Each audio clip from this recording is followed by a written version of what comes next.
So now you're grabbing some band lab clips. Yeah. Talking shit with Glenn and Tony. Now for me, that would also be something where I would use like volume automation and like bring that from the bottom, like bring it in and then bring it back out. And these are the kinds of sounds you can stretch. Talking shit with Glenn and Tony. With this AI, like stretching it actually can be cool.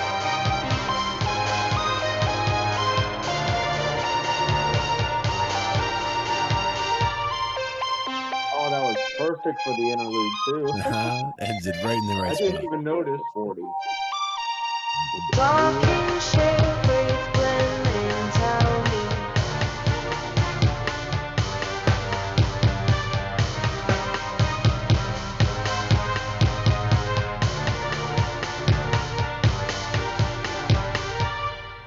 I didn't even realize the texture faded out at the interlude until it happened. I'm like, wait a minute. Sometimes you just, it was just meant to be that way.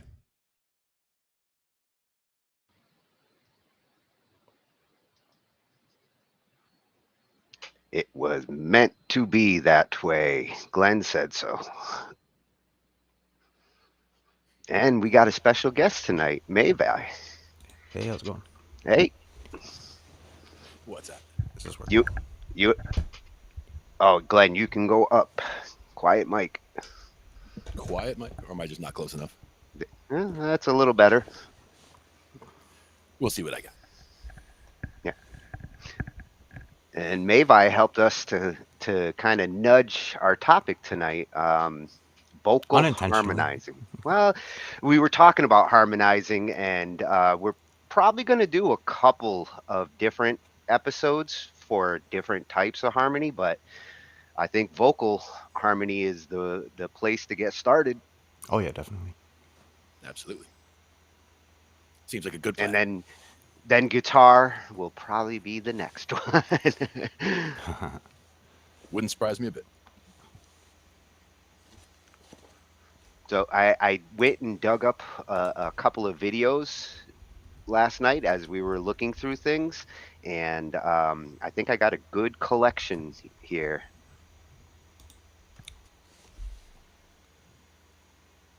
I know you're going to recognize this first one.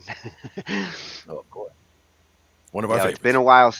Yeah, and it's been a while since we've had one of our videos with some of our topics. We've been going all over the place, but since we're getting into vocals, and she's like the source for music theory in general, and I like this video in particular, especially to start, because she talks about how she wishes that she had been taught what harmony is, and she feels like this would have been a better approach to teaching her about harmony than the traditional approach that we tend to have.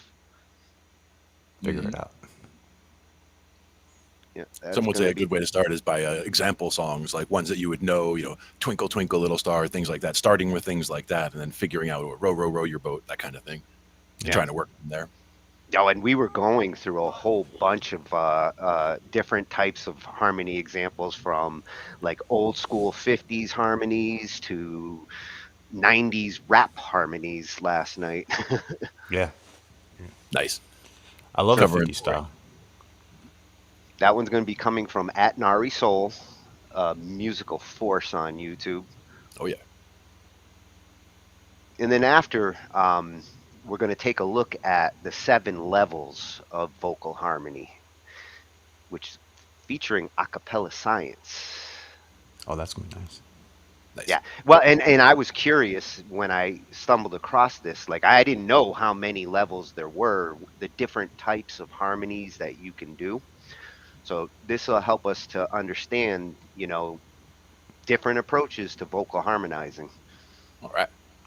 And at 12 Tone, this is a site we have visited in the past for some of our theory. I was going to say, I absolutely recognize that. Yeah. And this one I thought was really important to get in there, right in the middle. What voice type am I? I and remember this one. he's going to take us through a complete, vocal range test. So, singers out there who are wondering what, if you've ever done chorus, the first thing the choir teacher does is kind of establish where you're going to be in the chorus. So, you're probably going to see a lot of that approach. Hmm. Absolutely. And this one comes from at Aussie Vocal Coach. We got an Aussie in there. Nice. Yeah, that's a freshie channel. Hmm. Yep, didn't look familiar. Yeah. And now this one's not a freshie channel because we've definitely had them on two different channels that go with this one, Singio and Pianote. Oh yeah, I remember Love those. these guys. Yeah, when we've had some of our vocal nights, these were some of the best videos that we checked out. Definitely. Both And for ranges as well as for exercises and ways to improve different sections and all that kind of thing. yeah, you get a lot of good vocal coaching out of this site. Mhm. Yep, at Singio Official. And that one's just a basic introduction into how to sing harmony for beginners. You gotta walk before you run. We'll check that one out too. And our final video comes from two vocal coaches. Terrace Simon Studios is going to be talking about how to hear harmonies because This is a big one. yeah, before you can sing them, Mhm. you have to listen to hear what the harmonies really are. And how to determine if you're doing it right. Yeah, Yep, yeah, absolutely. yeah. That's at Terra Simon Studios. Wow, All right. they've got the subscription fan base. Oh, and there's Pinky. All right. Hi, Pinky. Hi, hello. Can you hear me? Hey. Yeah, we can hear you. Mhm. Okay, great. You ready to look at some vocal harmonizing? Your specialty? Yeah, let's do it. Mhm. Where did we want to start today? Well, I think the best place to start is with Nari, All right. and get to understand what harmony is and her opinion on the approach to explaining harmony. She says this is how she wishes that harmony was explained to her. Hmm. Makes sense. And that's the kind of thing where, I've seen a few different videos of that kind of a style, whether it's guitar playing or bass playing or whatever, where it's, the things that I've learned now that I wish I knew then, because it makes it easier to, put things in order and learn things in a structured way so that you get the Yes. right things one after the other to have them built properly so that things don't just surprise you or make no sense out of nowhere. Yeah, and you're going to get a different explanation depending on whether you're a singer or guitarist, bassist, and the purpose of the harmonizing with different instruments. You're going to get slightly different explanations to them. Hmm. Absolutely. And vocal harmony is a great place to start because that is one of the places where, right away you could have, 3-4 people in a room and get some harmonies going. Yeah, and that's where you get into the 3 and 4 part harmonies, which we'll be seeing some talk about that throughout. All right. And this one you said is from Nare Soul. Yeah, this is at Nari Soul. Mhm. One of the best channels in that we've ever found. Absolutely. And you can find her on other channels too. She does stuff with PBS, and she Oh, really really? studies. Oh yeah, she studies music across the board. The Mhm. first video that Glenn ever showed me, she was studying like how like emotion in music. How music has different emotions and how you can change a melody just by going with different emotional states. Yes, that's true. Yeah. Yep. That was a great one. Another one that I liked of hers was about diving into certain musical styles. She's a classically trained piano player, so like when she dives into, bebop or, jazz or, whatever, she dives into a different style of music entirely I'll and have to goes check with her that. out. Yeah, This yeah. is my Yeah. first time ever seeing this person. Oh, Mhm. you'll love her definitely. You want to find her on YouTube. Massive musical resource. Another great one was taking a song like Happy Birthday and reimagining it in the styles of 10 different composers, where you can see like on the screen she's popping up like what the what are the things that she's putting into the style that make them that signature for Right. Okay. whoever. That's cool. That's cool. Yeah, Very cool. she really gets into the characteristics of the different composers, and you can hear the difference between the Beethoven version and the Bach version. Exactly. All right, so let's jump into it. So let's see how harmony should have been explained to us. Yeah, I'm curious.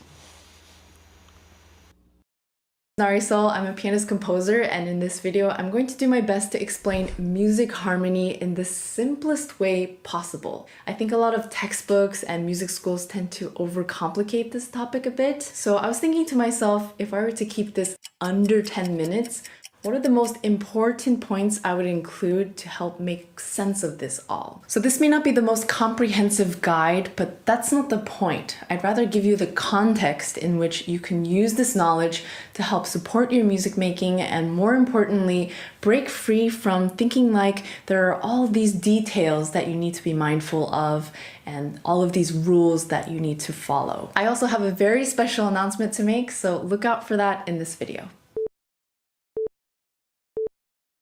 Harmony is about how sounds vibrate together. There are and there aren't rules that make these sounds vibrate well together. It really depends on culture, context, and preference. How these 5 notes vibrate together is quite different than how these 7 notes vibrate together.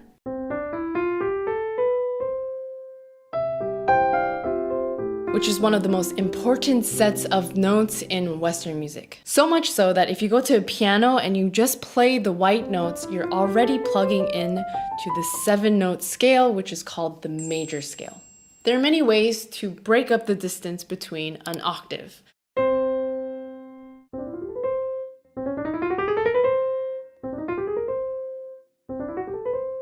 A major scale is just one of the options. And what gives it its identity is the unique spacing between the notes. If you're playing single notes and you move them around, there is already a sense of harmony there. So if a single note is like a rose, a chord is like a bouquet of roses. Now we're operating with a larger unit. We can use the same scale as before, but now build the notes into chords. Now each of the notes are supported with extra sound. If you have a melody, the chords can be supporting the notes of the melody.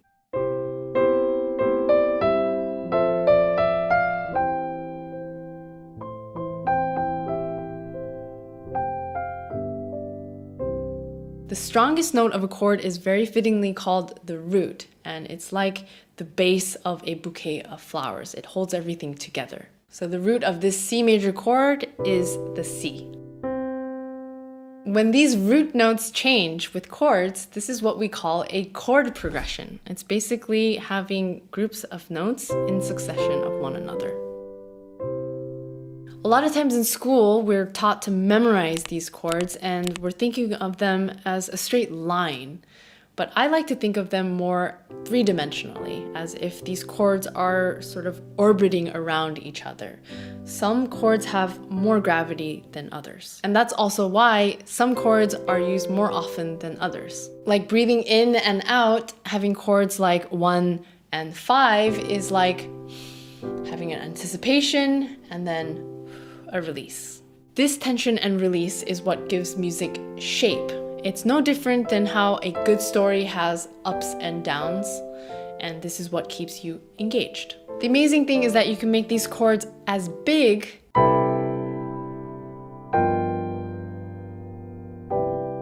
or as small as you want. By the way, if you at any point feel lost or you feel like you need to brush up on some music theory, I just released my book called Narisol's Elements of Music. I've done my best to compile a bunch of my knowledge when it comes to music, and I've digested it in a way that hopefully is very practical to beginners and seasoned musicians alike. I put so much heart and soul into this. It would mean so much if you check out the link. I've put it in the description below, so definitely do give it a chance. Let's go back to how I was moving around one note to create harmony. What if I told you that there is already harmony in that single note? Kind of like when you see a color such as purple, it contains red and blue, even though you can't see those colors. Pitches vibrate together to create a single sound. The science of this has to do with something called the overtone series. A lot of times when harmony is being explained, this is mentioned in the very beginning, but to be honest, I think this overcomplicates things a bit. All you have to know is that when you're hearing a C, all of these other notes are also vibrating. It's hard to hear them unless you have a trained ear, but believe me, they're all there. Thankfully, mathematicians and musicians in history did groundwork and devised tools and systems to help us utilize harmony. One of such tools is called the circle of fifths. There are many ways to use this, much like there are many ways to use a color wheel. These symbols come from a system of music notation that lets us label all of these notes. It also shows us how different key centers relate to one another.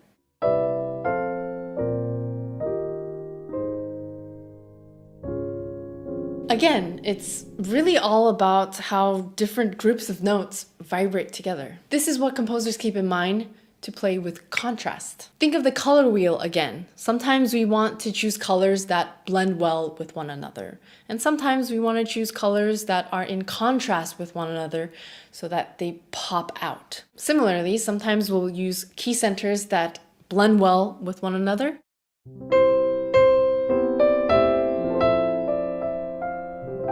And sometimes we'll use key centers that don't, and this is a form of contrast.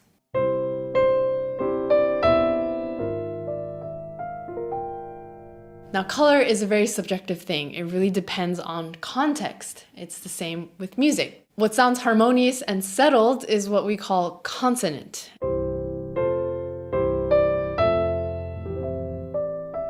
And what doesn't sound harmonious nor settled is what we've referred to as being dissonant. The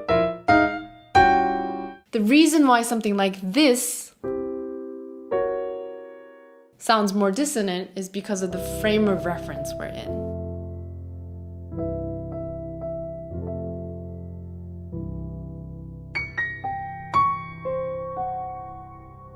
Now let's hear a similar moment. Let's say that this is our sound world.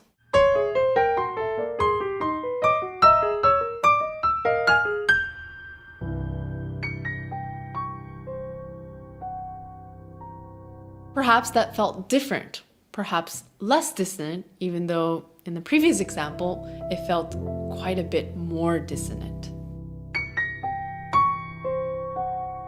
The beautiful thing about utilizing harmony is that these rules only exist as guidelines. We can really follow them or we can break free from them. Much like fashion. For example, we can follow the traditional formats of dressing, but we can also break free from that and experiment. As an artist, we can utilize some or all of the rules. It really is up to us.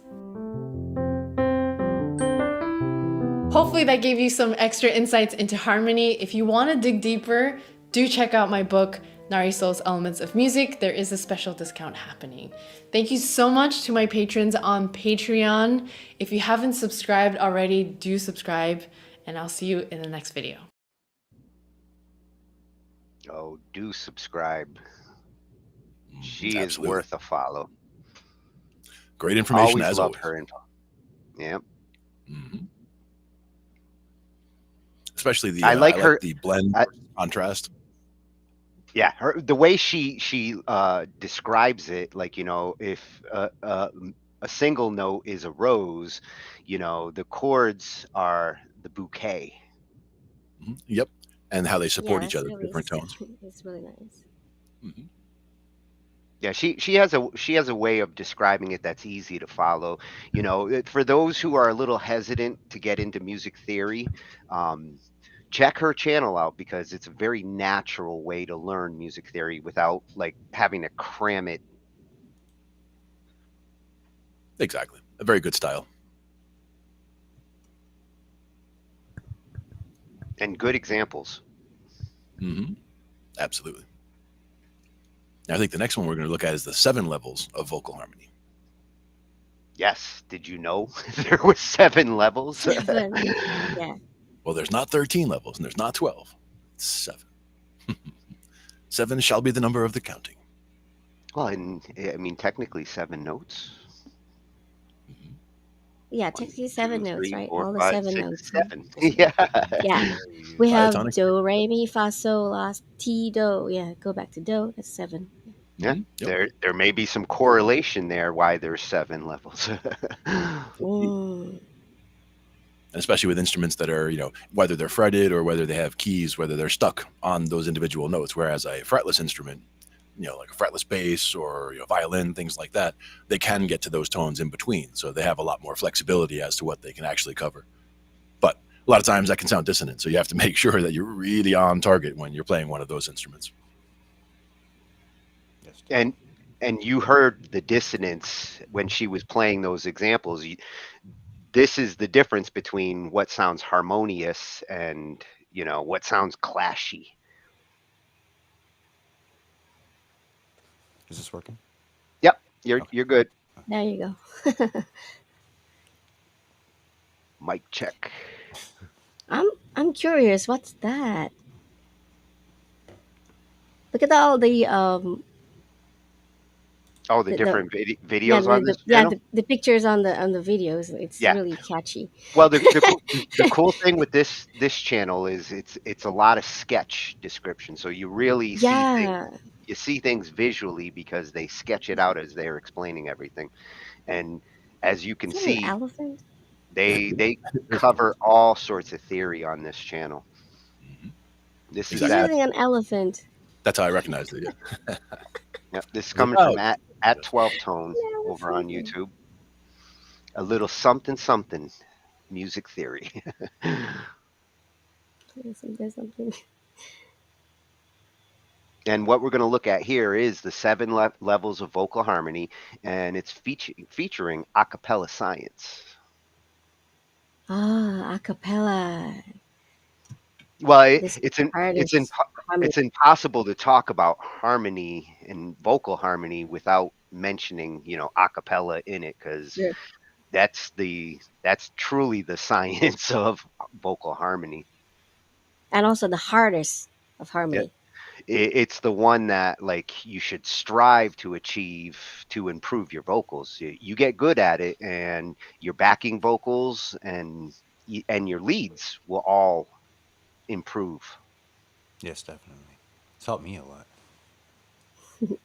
And it forces you to think in 3 and 4 part harmonies, because a lot of times it's the root, the third, the fifth, and then an octave higher on the root. Mm-hmm. Yep. Yeah. To have a Or full add a harmony. seventh in there too, if you want to. Yeah, once in a while you can get Cool chord. fancy and throw a 7th in there. That's where you start getting the 4-part harmony. Because if you're putting a root on the top also, then that's only still technically it's 3 Yep. parts because 2 of them are playing the same note. Yep, They're exactly. even Yeah. octave Only apart. different octave. You could also octaves, throw in, a 13 or an 11 or a 9, but usually it's that 7 you're going to start with. You fancy bastard, you. I think we Oh have no, one where we're we going to go. get fancy. We're going to start from a flat 9. We have I'll one go where for we put an 11 in there. I think. 'Cause it's Well, higher than the with octave. it's easier to use instruments for doing that, but then human voice only have like what 4 different uh types. Well, Yeah. you can do it with the human voice, but how it fits in, sometimes it's better to use an instrument to get those notes than the only Yeah. way you know if it works with the vocals is to try it. Yeah, exactly. Yes. With something like a piano, you Right. can spread those tones out a lot, though. So you can have, the root all the way at the bottom, and then you start stacking, but you're stacking them an octave apart so that they sound more distinct. Whereas you can also cluster them all together in the middle, and then it's the same tones, the same chord, but it sounds very different because all the tones are right together. Or Yeah. or they Why it's sound best too to have much a bassy sometimes. Yeah. voice and then like a more soprano voice. tenor, it's like mixing the different tones because there's different ranges in voices, Yeah, which you'll see different ranges, later in different that types one of video. voices. Like, Yeah, what's your best type? and as you spread it out, you'll start to hear the harmonies more as they're spread than when they're all close together. Yes. You know, things start to Yeah. sound It's very hard to hear clustered. it when they're tight. Yeah, That's when you have to like solo it out and like listen and sing along with just one line, make sure that's right, and then yep. not duplicate Just that line like for the next one. just like a rose, and when the rose is blooming, it will look more beautiful than when it's still like, Yeah, what do you call that? Yeah, Every- right. it looks So looks more full. It sounds more full. yeah. So like when the rose is blooming like that, it will look really pretty. It's the same thing with harmony. You spread Yeah, it out, it will sound more and it'll sound beautiful. pretty Yeah, Yeah. if you do it right. If you do it That right. is the key. Yep. Doing it right. In but both. you So gotta learn how to hear it. let's take a look and see what these 7 levels are. Sponsored by Skillshare. Hey, welcome to 12 Tone. We don't really talk that much about background vocals. In my experience as a singer, it always felt like something that other musicians just sort of assumed you already knew how to do, which, yeah, some people definitely can find good harmony lines by ear, but as with everything else in music, you can get much better results with just a little bit of intentionality, so as one of the few vocalists on Music Theory YouTube, I thought it might be helpful to look at some different approaches you may not have tried before, and since everyone else is doing these 7 levels videos, I figured I probably should too. Before we get started, a couple notes. First, I tried to rank these based on how much they stand out to the listener, which is often correlated with difficulty, but I don't mean to imply that the higher levels are better. Each one serves its own purpose, and each one is worth knowing how to do. Second, for the sake of time, I'm just going to focus on adding a single harmony line, but the same principles will apply to larger background sections too. You just do the same thing more times. That can get exponentially harder to do, especially at the higher levels, but the basic principles don't really change. And third, I'm not really going to get into complex harmony notes. That's just a question of reharmonization, which Adam Neely and 8-Bit Music Theory have both already done great videos about, links in the description. What I'm interested in are the arranging techniques of the vocals themselves. And finally, if we're going to do harmony lines, we need a main melody to work with, and while my degree is in vocal performance, I've barely even warmed up in the last 4 years, so instead of subjecting you to what's left of my voice, I'm bringing in a friend who knows a thing or two about harmony vocals, Tim Blay from Acapella Science. Tim does these beautiful acapella parody covers of pop songs with lyrics explaining scientific concepts like nanobots and entropic time, so if you haven't heard his stuff, I'll link that in the description too, and I highly recommend it. Tim, what have we got? Alas, my love, you do me wrong to cast me off discourteously. Ah, Greensleeves. It's so public domain. Now that we have our melody, let's get right into level 0, background lines. Alas, my love, you do me wrong to cast me off discourteously.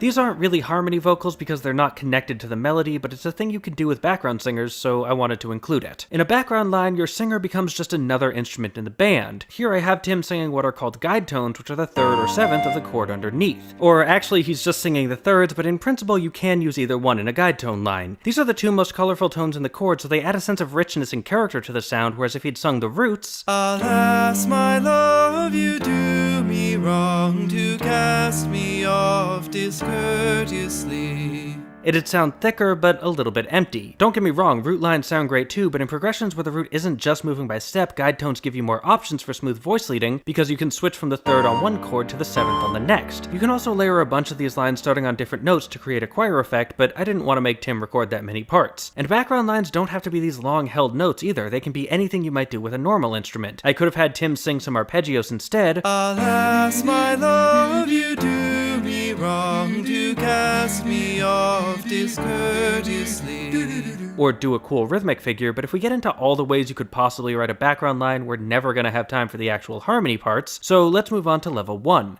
doubling. Alas, my love, you do me wrong to cast me off discourteously. The technique here is simple. You take the melody you're already singing and just sing it again. This can be done at the same pitch like we just heard, or you can shift it up or down an octave. Alas, my love, you do me wrong to cast me off discourteously. for what's appropriately called octave doubling. Doubling is like the minimum level of harmony vocals, and I'm sure some of you don't even think it counts, but I'm including it anyway because it's my video, I make the rules. Besides, doubling's actually really cool, and it can have different effects depending on how it's used. If the two voices have a similar tone, or if they're just the same voice like Tim's, then they blend together, giving you a thicker, fuller version of the same sound. On the other hand, if the voices are different enough, then doubling lets you hear them separately at the same time, giving it like a casual sing-along vibe. This can be ramped up even further by adding more voices, and with enough doubling you can create the sense of a whole crowd just letting loose without having split up to work out parts beforehand. It's the simplest approach to harmony vocals, but it's still a great one. Slightly more advanced though is level 2, tight harmony. Alas, my love, you do me wrong to cast me off discourteously. Here's where we start to see actual harmony notes. The idea is to write a new line starting on a different pitch but following the same contour as the main melody, so when the melody moves, the harmony moves in the same direction by about the same amount. This is done by picking an interval, usually a third above or below, and trying to keep your second line that interval away from the melody. So like when Tim is singing B flat here, he's harmonizing it with the G a minor third below. This approach runs into problems sometimes though, like here Tim's singing F and the note a third below that is D, but there's no D in an F major chord, so I had him drop down to C instead. You'll also notice that he varies between major and minor thirds a lot to keep both lines in the same key. This means writing a tight harmony line does require some attention, but if you just bump every wrong note to the nearest chord tone, you won't go wrong. That said, while I wasn't going to spend too much time on fancy notes, this is often a pretty good place to sneak them in if you want to flex a little bit. Check it out. Alas, my love, you do me wrong to cast me off discourteously. Here I kept that D, using it as what's called a tension, which is an extra note that's not part of the chord but sounds good over it anyway. Over here I used B natural, the major third in a minor tonality, to imply some internal conflict over the word love. Here I used D flat, the flat 7 of the chord, turning it into a dominant 7th to set up the following D chord, and then here I used A sharp, the sharp 5, because I don't have a good reason for that one. Sometimes you just gotta make big decisions and see what happens. Speaking of big decisions, level 3, oblique harmony. Alas, my love, you do me wrong to cast me off discourteously. Here the line just sits still. It's kind of like our background line from before, but with the rhythm and lyrics of the melody so you hear it as more connected. Oblique harmony creates an anchoring effect. One voice is moving a lot while the other stays put, adding a sense of restraint to your otherwise free-flowing melody. As you might imagine, it's not that hard to write, but there are a couple variations. I was doing chord tone harmony where the line moves when the chord does, usually sticking to the root, although guide tones are an option as well, but if you really want to commit, you can do pedal harmony. Alas, my love, you do me wrong to cast me off discourteously. Where you just do one note the whole time. Or, okay, I dropped a F sharp on the last chord because G does not sound good over D major, but you get the point. Honestly, this is probably my favorite demo in the whole video. Oblique harmony is gorgeous and more people should use it. But if you must do something more complicated, you might want to try level 4, emphatic harmony. Alas, my love, you do me wrong to cast me off discourteously. Here, the line is only popping up occasionally to emphasize specific moments. Now, you can do this based on musical moments. I could have had Tim harmonize, say, the first 2 notes of each line. Alas, my love, you do me wrong to cast me off discourteously.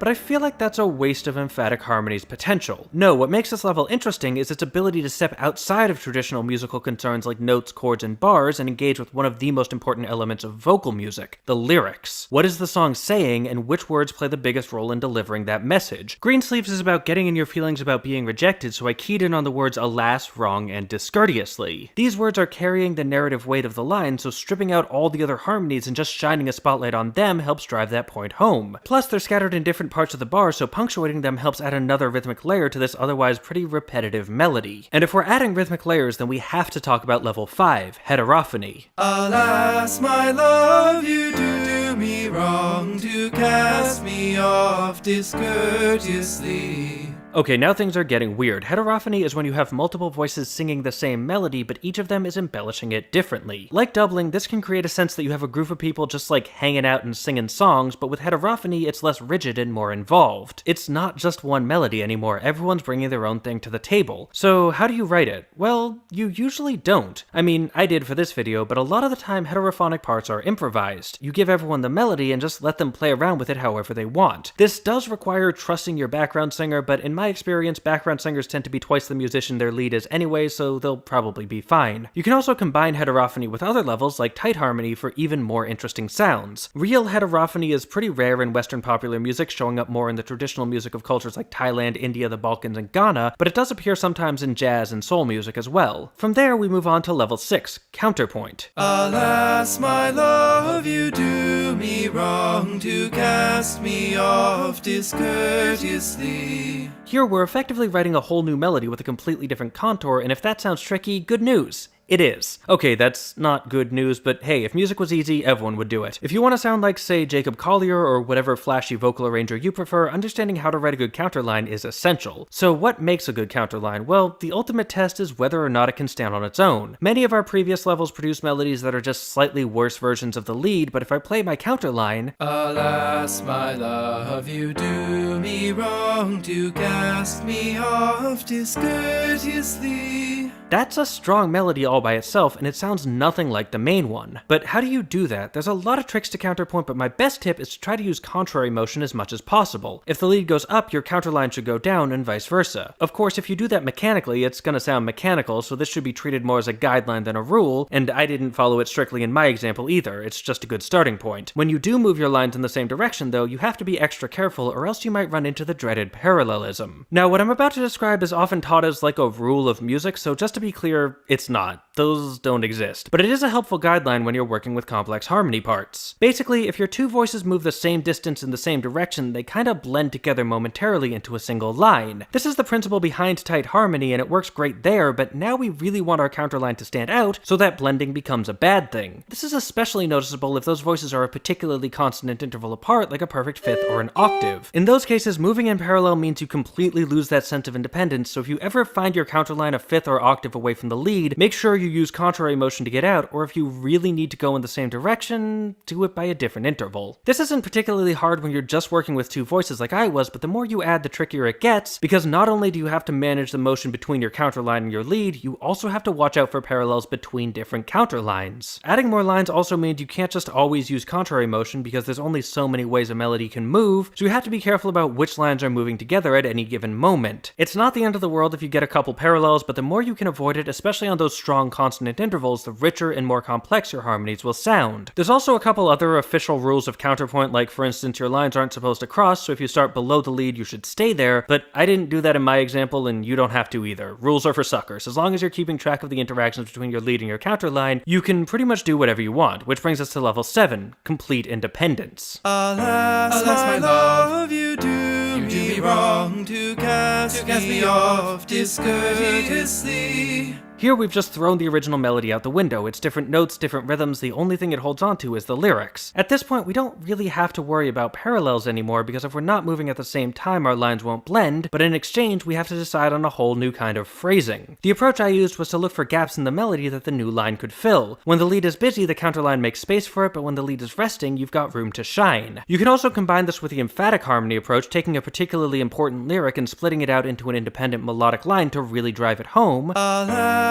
my love, you do me wrong to cast me off discourteously. Or you could take the first few words and slow it all down into something resembling the background lines at the start. Alas, my love, you do me wrong to cast me off discourteously. But once you're singing different lyrics at the same time, especially if you're holding them for a while, you need to watch out for vowel blending. Different vowels have different sounds, and if the vocal tones are similar enough, your ear will try and combine them into one phoneme and then get mad when it doesn't work. This isn't a huge deal if the tone is relatively clean like Tim's, but as a metal singer myself, let me tell you, if you got any sort of roughness or distortion in the voice, the additional complexity of a blended vowel can make things pretty hard to listen to. Honestly, you can still hear it a bit even in Tim's voice, especially when the two vowels are close but not identical, like in love and wrong. So if I was tasked with arranging this for a real song, I'd probably want to have the second line sung by someone with a noticeably different tone to help separate it out in my listener's head, but that'd require finding a second singer, and who has time for that? Actually, let's talk about adding extra singers, because at this level it gets really hard to do. Most of the time, if you already have an independent harmony line and you want to add another voice, the best thing to do is going to be to write that voice in at a lower level, so you could have, say, one lead vocalist singing the main melody and then 3 background singers doing the same independent line in tight harmony. You can also employ this technique in reverse, giving the background singers the melody while your actual lead goes and ad-libs an independent line. It's a great way to ramp things up in like a final chorus or whatever, bringing in new musical elements to a section your listener is already familiar with. And finally, we come to the bonus level, the second lead. Alas, my love, you do me wrong to cast me off discourteously. That's right, there's a level 0 and a bonus level, which means this is secretly 9 levels of vocal harmony. You're welcome. Where before we were trying to fill gaps and accent the main melody, here we don't care. We've got a whole second melody that's just doing its own thing. Much like with background lines, it's unclear whether this is actually a harmony vocal at all, and honestly, once you're at this point, it's probably better to just write the two parts together instead of trying to fit one to the other, but it's a thing that happens, so I thought it was worth including. In most songs with this technique, you'll also see portions with other lower level approaches like tight harmony and counterpoint, where one of the singers temporarily establishes themselves as the real lead while the other follows along or even just sits out for a bit, and a common approach to double lead writing is to have each singer take a melody from one of the parts where they were in charge and just sing both of them together. This sometimes leads to clashes with the harmony, like in the second bar, Scarborough Fair resolves back to G while Greensleeves is clearly spelling out an F chord, but as long as the clashes are small, the novelty of the second melody can help cover them up. Again, this puts you at risk of vowel blending, so it still helps to have different sounding singers, but when the lines are this distinct, you can kinda get away with it a bit more. The context makes it clear that you're not supposed to be combining the two parts. So how can you use all this in your own writing? Well, that depends what you're trying to do. If you're a lead vocalist, you might want to look for ways to make space for these techniques in your melodies. If you're a background singer, see if you can find opportunities to try out different levels in support of your lead. And if you're not a singer at all, but you write vocal arrangements anyway, maybe try adding in some extra levels to see if you like the sound. Sure, it's easy to just always write tight harmonies, but sometimes there's a better option out there if you're just willing to do the experiment. But even the best harmony lines in the world won't sound good unless they're mixed right, so if you want to learn how to do that, you should really check out Skillshare. They've got some amazing classes on audio engineering, including one called Audio Mixing on the Go, where professional sound engineer King Arthur teaches you how to get a great mix without needing a whole studio's worth of gear. It's a great class, breaking down the elements of a good mix and walking you through the process of making one yourself. If you want to check that out, or if you're interested in any of Skillshare's thousands of other courses on singing, songwriting, and even important non-musical skills like marketing, productivity, and graphic design, then you should probably click the link in the description, because the first 1,000 people to do that get free premium access to Skillshare's entire library for 2 full months, and if you like what you see, sticking around is super affordable with premium plans starting under $10 a month. And hey, thanks for watching, thanks to our Patreon patrons for making these videos possible, and extra special thanks to this video's featured patrons, Duck and Howard Levine. If you want to help out and help us pick the next song we analyze too, there's a link to our Patreon on screen now. You can also join our mailing list to find out about new episodes, like, share, comment, subscribe, and above all,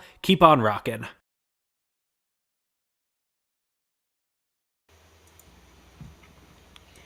That was really interesting.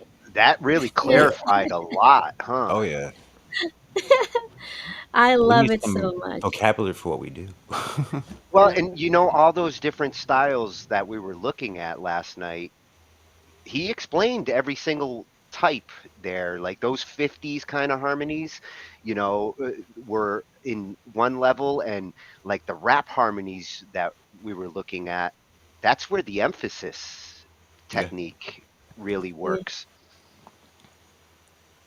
I really like the way he described everything in different levels like that. It's like, wow. I didn't know that about the vowels though. What in where Last year, you harmonize strategically is part of the different techniques. I agree with him. The oblique approach is simple enough, and it is effective enough that more people should start there. Yeah, it's pretty easy to do that one. Mhm. I mean, it It's all makes about sense. making sound. Yeah, it makes sense to do like the doubling if you're just starting out, you're getting comfortable as a singer, and you want basic harmonies. Like starting at level 1 there with the doubling does make sense, but as you progress, the oblique is nice and in the middle. It's not super complicated, and it starts to fill out, gives you a little room to improvise. Yeah. I don't even remember all the names. Well, the good Like thing, Tony said, don't even The know oblique if one I was where you sing like a pronounce pretty them right. linear melody, and everyone else is doing all the chord changes around that melody. Oh, yeah. yeah, also and have if you parallel. go to the video, they've got it nice in chapters, so you can really like re-review. This is a video I I would go need I to. would go Yeah, back to. yeah, I would go back to it too. A lot of it does I also would. depend on whether you're trying to write something, compose something, or whether you're trying to, harmonize with people just on the fly, doing, a song that somebody just picked just now. Like that's where the things like tight harmony or, keeping things, whether it's octave or doubling, keeping things simple rather than doing things too crazy. Because if you're writing Yeah. the part, you can always nudge a note up or down. But if you're doing it live and you hit a wrong note, that kind of throws the whole thing off. Yeah. Yes. And you see as it got more complex when it gets to like the counterpoint, counterpoint is awesome. Learning it is worth it, Hmm. but you start to have rules. You start to, and like he said, rules are made to be broken in music, but at the same time, it's good to understand why they're there. And with counterpoint, it starts to put you into forced harmony. Hmm. Yes. Yep. And like you mentioned, the more voices you add, the more difficult it is to find new places for them to go because, is it going to go up? Is it going to go down? What else? What's the third one going to do? There's only so many things you can do. So you got to figure Yeah. that out. I like that he threw in a couple of secret levels there at the end, you Oh know, yeah. Nine, which, yeah. which was good because once you get past these seven levels, it starts to become like improvising. Depending on the Yes. voices, like he mentioned, if you're going to try these like really advanced techniques, you're going to want to have slightly different voices. You wouldn't want to have like three singers who sound exactly alike. You'd want to have different tones. And the final point that he Or even made, different accents. where to get this harmony like technique to really sound good, you start thinking about the mix and how you're going to actually spread those Yes. layers. That can be a little difficult when you're doing What all those really voices. interesting what really interesting is when he talked about the scales. You know, the notes that you decide to choose, which note that you want to put in there, and what type of harmony that you want to create. You know, is it like whole in major or whole in minor, or maybe you want to mix both? Well, It's kind of interesting. in some of those examples, he started to like when you start experimenting with like different voices, really trying different parts and timing. Sometimes they were actually shifting into minor under the major. Greensleeves was a great choice. Oh, yeah. Ah, You really hear the example. It's an easy melody to follow. Yeah. And the advice of a third above or a third below, and then modifying whether it's a major third or a minor third to make it sound right. That's where when you're composing the part out, you're working with that. Start from the principle of a third above, a third below, and then tweak as necessary from there to make it sound right. Yeah, And sometimes you want the tension note, you want it to sound like a wrong note, but that's to get it to pull somewhere specific. if you're looking to shift the mood, if you want it to go from like a bright mood to more of a dark mood, having that minor below it can really like change the mood of the melody. Yes. And sometimes you can just play outside. I mean, whether the notes that are in the key, and you can just decide that every fourth measure you're just going to spend the last half of that measure playing notes that are not in the key, playing outside to make it sound like you're hitting wrong notes. But the idea is to make it pull towards the resolution coming back in to the main part. Yep. Yeah, like a fill. Yeah, and Johnny had mentioned Simon and Garfunkel. He thought like Greensleeves. I think reminded him of Garfunkel, and it's true. The way they harmonized and in certain songs like "Sound of Silence" has that kind of Greensleeves feel, especially when you hear it with these like harmonic examples. Mm. They were like the kings of harmony in the folk, in the '60s. Yeah, they're really good. My favorite harmonies are from Alice in Chains, and then like 1950s harmonies.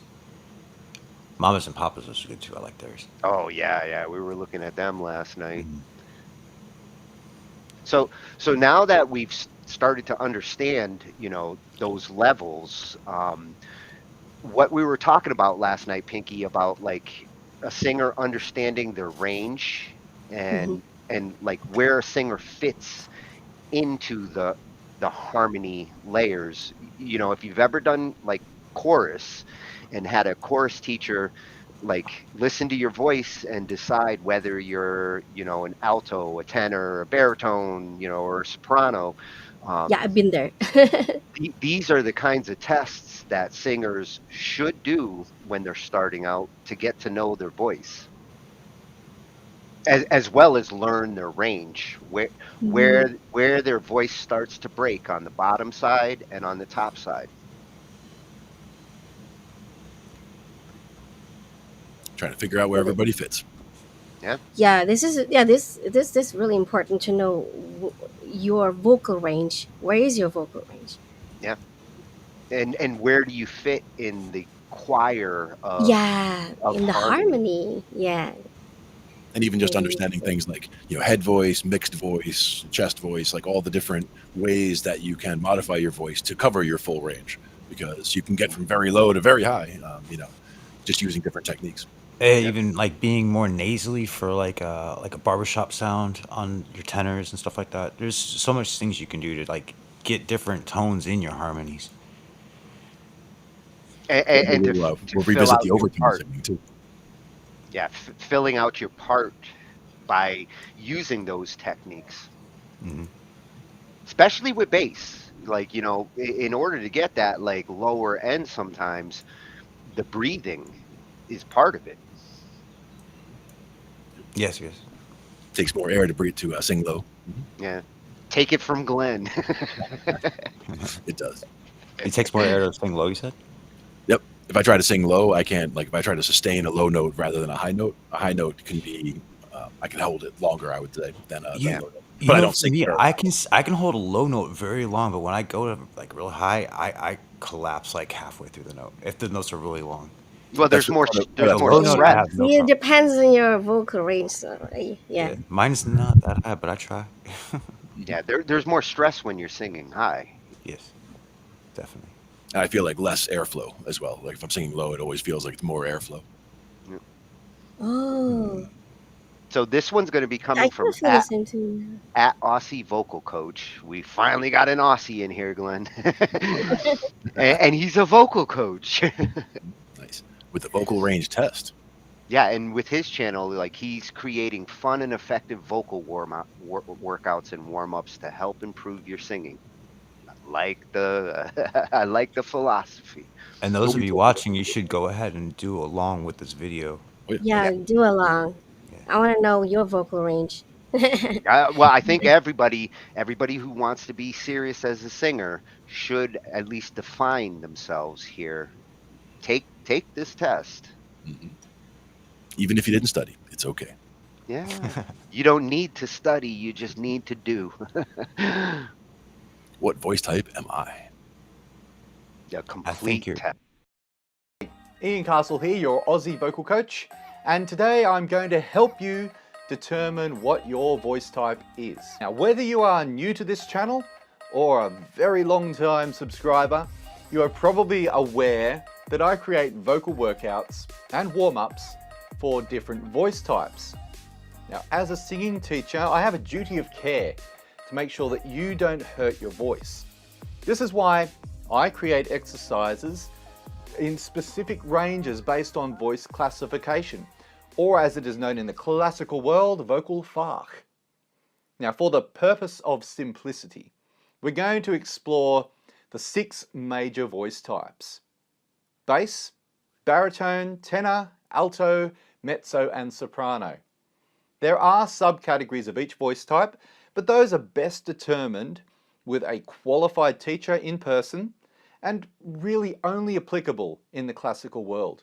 Every singer is unique and may not fit the standard range of a voice type, but here are the common ranges as stated in my vocal pedagogy textbooks. The bass range is C2 to G4. The baritone range is F2 to A4. The tenor range is A2 to C5. The alto range is D3 to A5. The mezzo-soprano range is F3 to B flat 5. And finally, the soprano range is G3 up to C6. These vocal ranges are based on connected singing, so falsetto has not been included in this classification model. Legitimate head voice is, however, part of the vocal range capability. To accurately determine your voice, we have to explore three aspects of range: your lowest and highest notes, your primo and secondo passaggio, and tessitura. Let's focus on your overall range first. This is the C4 on my piano, also known as middle C. There! Every voice type is capable of singing this note. We are going to descend lower to find your lowest quality note. As soon as your voice becomes forced or overly breathy, stop and write the note down. I decided to start this vocal range test a little higher to allow the female singers to start a little higher in chest voice. On the screen you will see the corresponding notes join in on a comfortable note in your middle range.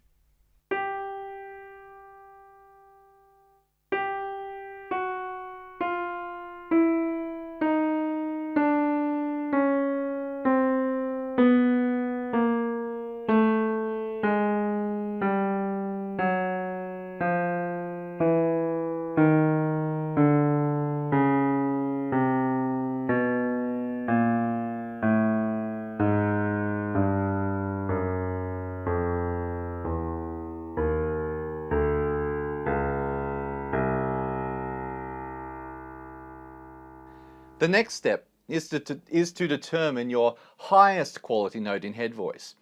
If you can't sing in head voice, don't despair. We can still work out your voice type in the next section of the video. Like your lowest note, we are looking for your highest quality note without strain or resorting to falsetto. Don't worry about any voice breaks at this stage. We will start this range test on a B-flat 2, which is suitable for all male voice types. I will indicate on the screen when it is appropriate for the female singers to join in. Feel free to take a breath whenever you need to.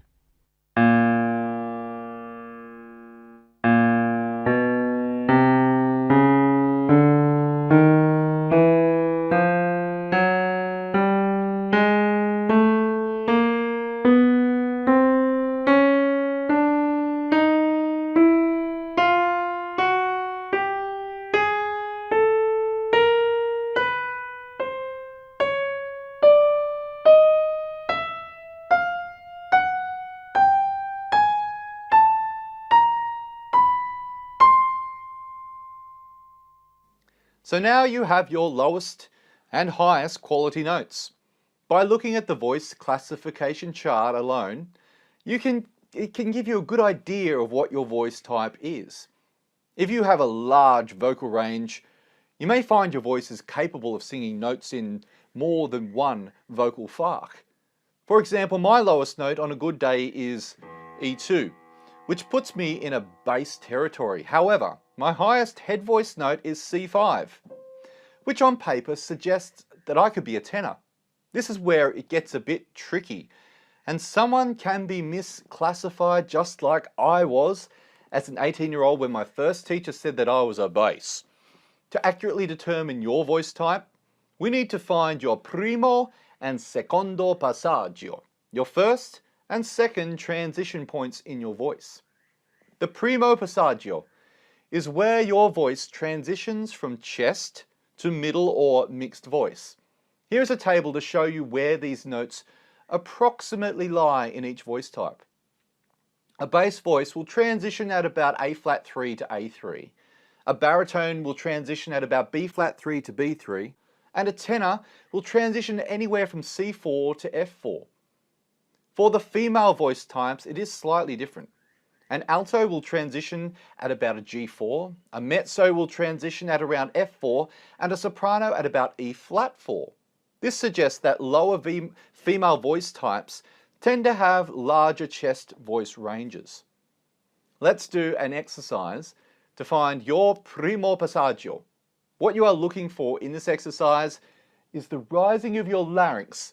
This will indicate the limit of your comfortable speaking range and the start of what's called your call register. Imagine calling out to someone across the street. This vocal quality is more like a melodic yell and is responsible for the dreaded vocal break if you take it too high. Now place your fingers gently on your larynx and try to maintain a speech-like tone quality as you ascend. Let's start with the male voices at a common pitch, a B flat 2. As soon as you feel your larynx rising, stop and write the note down. Let's go.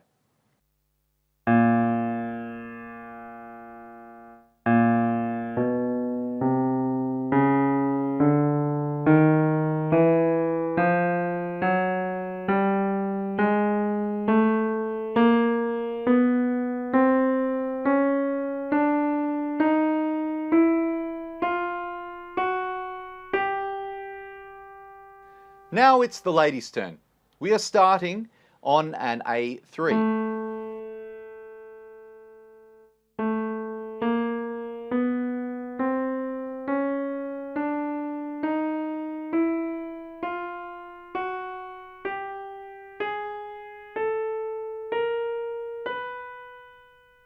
Okay, I hope you have written down the note where your larynx started to rise. For me, it's around about B4, which suggests a higher baritone.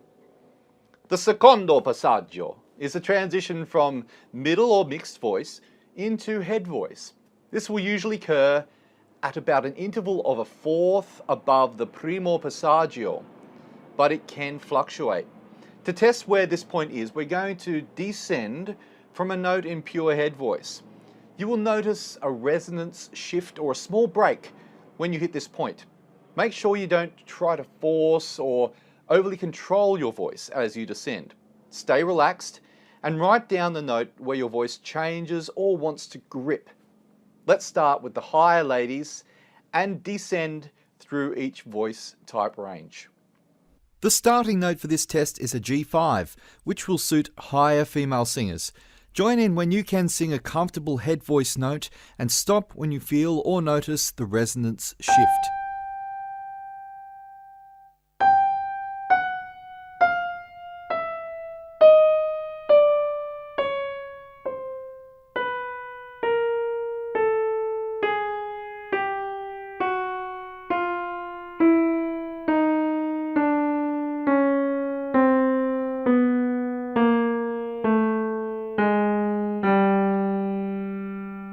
How did you go?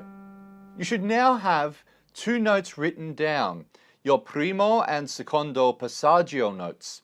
Try saying that 5 times fast. Now here is the table again. I have added the common secondo passaggio notes for each voice type. Find your primo note first, and then find your secondo note. Do they match up with a voice type? Does your overall range match with the same voice type? If so, congratulations, you have discovered your vocal classification. But what if they don't match up? Now here are my results. My primo suggests high baritone, but my secondo suggests low tenor. So what am I? My overall performing range is E2 to C5, which encompasses all 3 voice types. This is where you need to consider a third aspect of vocal classification, tessitura, another fancy Italian word which means where the majority of notes sit in a song or your range. Although I can hit tenor notes, my voice can't sustain that range for long periods. Given the fact that I can sing with a resonant tone down there, I classify myself as a baritone when needed. And that brings me to the final point. While it is interesting to discover your fach, don't let it define you as a singer. In the classical and choral world, yes, you need to know your classification. But for the love and enjoyment of singing, sing without boundaries. As long as you are singing in a healthy way, experiment and have fun with your voice. Use the knowledge you've gained from this video to determine, which vocal workouts best suit your voice. Let me know your results in the comment section below. Bye for now.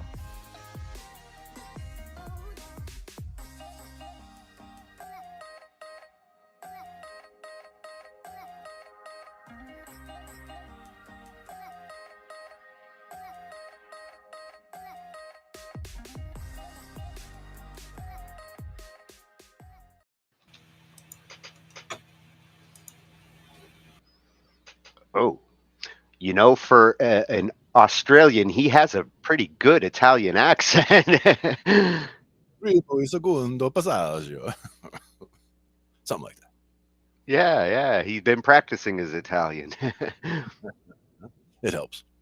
But yeah, definitely some very cool stuff there. Yeah, and when he was mentioning the larynx thing, I'd never had tried that before.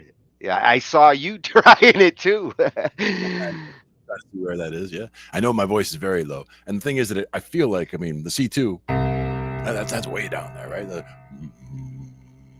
I mean, I would think that's where that is, but I mean, I might be singing a C3 for all I know. No, you're That definitely is lower really than low. that. Oh, Yeah, that's more. You got it. Yeah, that's the that's C2. Your definitely bass. low. Your bass. And Pinky, you'd mentioned when you had done this before, falsetto. They don't consider falsetto as they're evaluating your voice. Yeah, back in the high school, my teacher allowed me to do it because he wanted to know how high I could. Because in choir, there are some parts that we needed to use our falsetto to reach some really really high And uh, it's good. It's good for a choir voices. teacher to know who can actually do good falsetto. But when they're trying to establish where your voice fits, they don't like to use falsetto as a indicator because Yeah, it's not true to your natural voice. It's Yeah, about because anyone can push yeah, past their range with a falsetto. well, Right. yeah. like he So mentioned, the funny, where your voice breaks, where your breathing changes, or where your pitch starts to crack. That's what they're trying to establish. Yeah, what's your so natural sound? So what happened was that on our first audition to join the choir, I was in alto because I wasn't using any falsetto back then. And then he did another audition for the concert, and then he allowed falsetto, and then he moved me from alto to soprano for the concert because of that falsetto thing. So it's like And likely because you could keep a good pitch up there and you're I useful think in that I think range.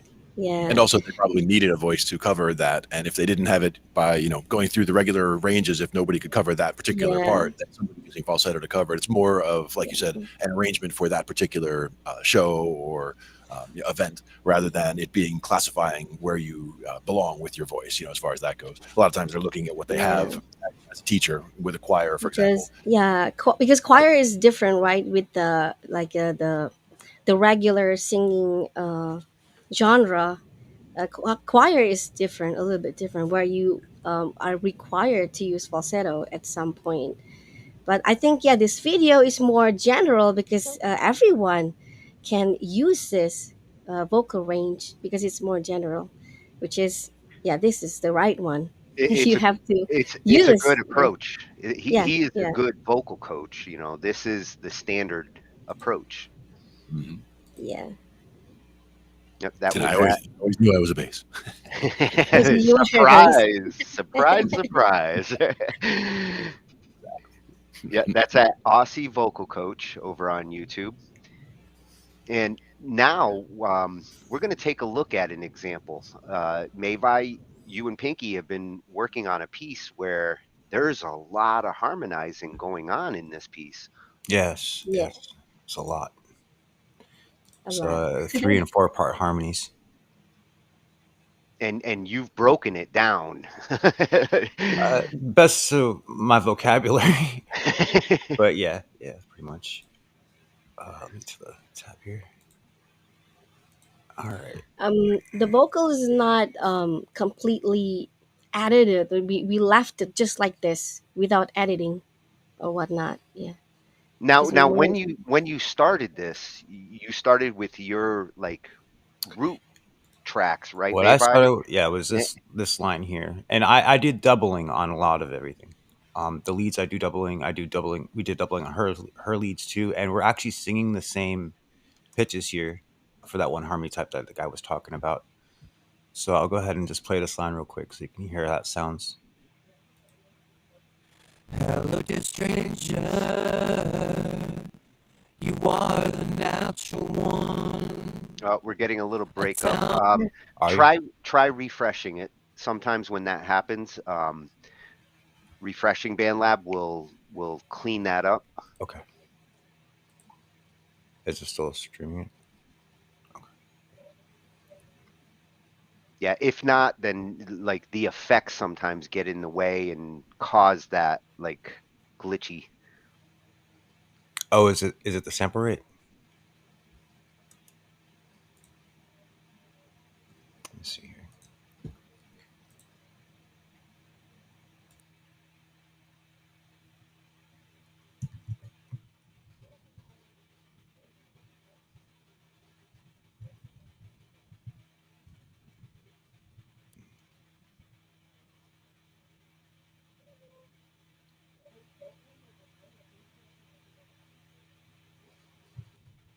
Nope, that blipped him out. That's Well, good the though. Tony got bounced out. The audio device disconnected, so it's good that like it did blip him out. Hopefully it reset. And it's back. Let's see how that works.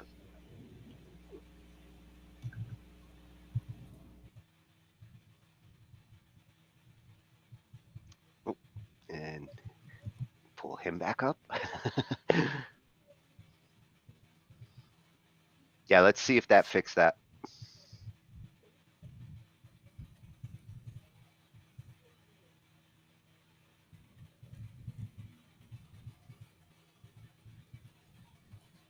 Oh, now because he flipped the audio device, now he doesn't hear us.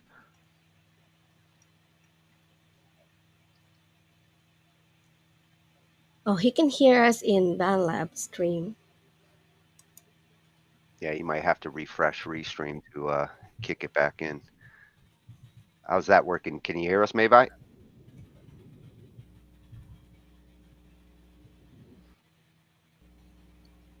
My guess is that ASO mode. The band Yeah, lab stream, it would actually be a little behind, so he would give us in time to be able to go back and forth. yeah, and I think BandLab took his mic, so that's why his mic's not working. Yep, but we should be Yeah, able to try hear it if he's hitting sharing play and the sound. yeah, let's see if the sound works. Hello, dear stranger. No. Nope, it's still choppy. Well, Like what we'll Tony have said, to it do could be some that there more. are tracks on. Yeah, we'll have to do some more experimenting with that. But if you exit the project and try playing it from just the project page, and let's see if we can hear everything, and that'll at least let us like hear what your full harmonies are. That should Because work. I tend to get, I tend to get better luck here than inside the editor.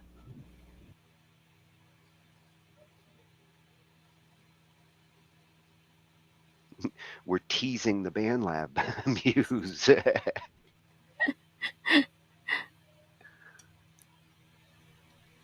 Hello, dear stranger. You are the natural one. A talent that breaks the binds of lack of inspiration. Hello, dear player. You are the chosen one. You manifest and rise with the soundscape to find the muse in the song. She reached deep inside, oh, the touch of her tragic muse, elation of the soul, right to playing all full of you. Get inspired, keep deep dreaming, this libertary till she teases virtuosity. She reaches deep inside.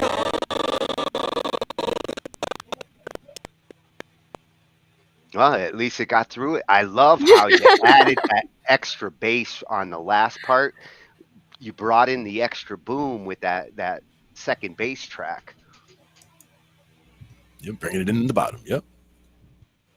And Pinky, whoa, your layers sound beautiful along with his. Very tight.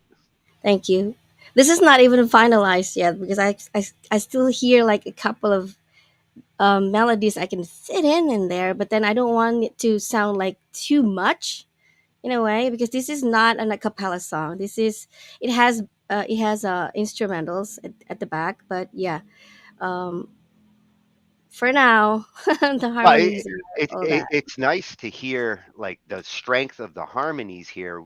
Without the music, it really helps to emphasize, the amount of work that you guys have put into the harmonies. Uh, Especially in the chorus. you Yeah, got your we mic need back? to, yeah. Is it working? Especially in the There you go. chorus. Oh, okay. Yeah. Yeah. So Yeah, what I was saying, so the first part, you have the leads, and we doubled them up, and she doubled hers up, and so we got basically singing the same notes, and then I have a bass line going through the for the first verse, and then so on the harmony parts, we got a third harmony, but she's an octave higher. I'm singing a third, but I'm an octave lower than her, so it gives us we got four notes there.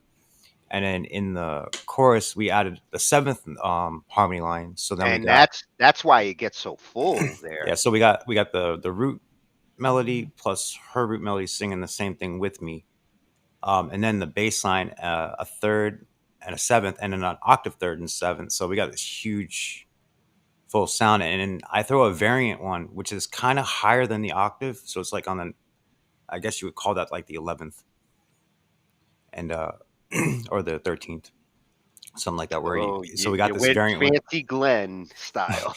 Yeah, so I got this one harmony that's like kind of doing its own thing in a way, uh, right around here,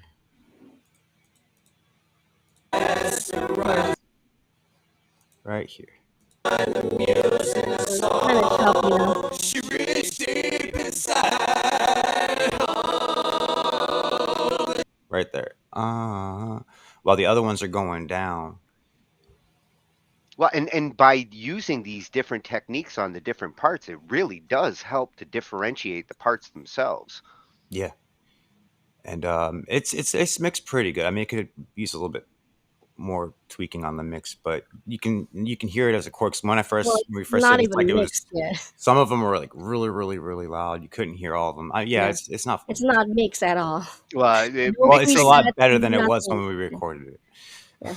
No Oh, nothing, no preset, no nothing. It's Yeah, just these are totally pure dry. Yeah, vocals. Yeah. it's been evolving because I've been hearing it as it evolves, and it's coming along. yeah, but harmonies are really really good. It's a lot better than the auto tune that I've been hearing everyone do. Like if you guys can start using the harmonies on your sounds, you can come up with like better tones than the robot sound with the auto tune, and it'll you come up with some like really really cool chord changes along with them too. Yeah, Because you're and kind of limited with the auto tune. Is like it sticks you like on a third, and you can't really change it. yeah, and there are ways to use effects to do some harmony tricks. I was almost tempted to throw a couple of videos in tonight on that, but I feel like that would actually make a good topic for a future episode where Yeah. the harmonies are done through effects rather than the natural Yeah, way. the But voice pitcher. That's really I cool. I, I think starting with natural vocal harmonies was a good starting point for tonight, Mm. and we will look into ways to do some of this through plugins when you don't always have the luxury of multiple voices and Yeah, there was singing a a really good third. one I heard. This guy was singing his raw voice on top of his voice with autotune behind it, giving it two extra harmony lines on his lead. It was really cool how he used that autotune on that. There's only one. Also this one thing that you can do with harmony is like if you have a piano melodies in your song or a guitar, any instrument that have melodies in it, you can harmonize with the instrument. Yeah, Mm.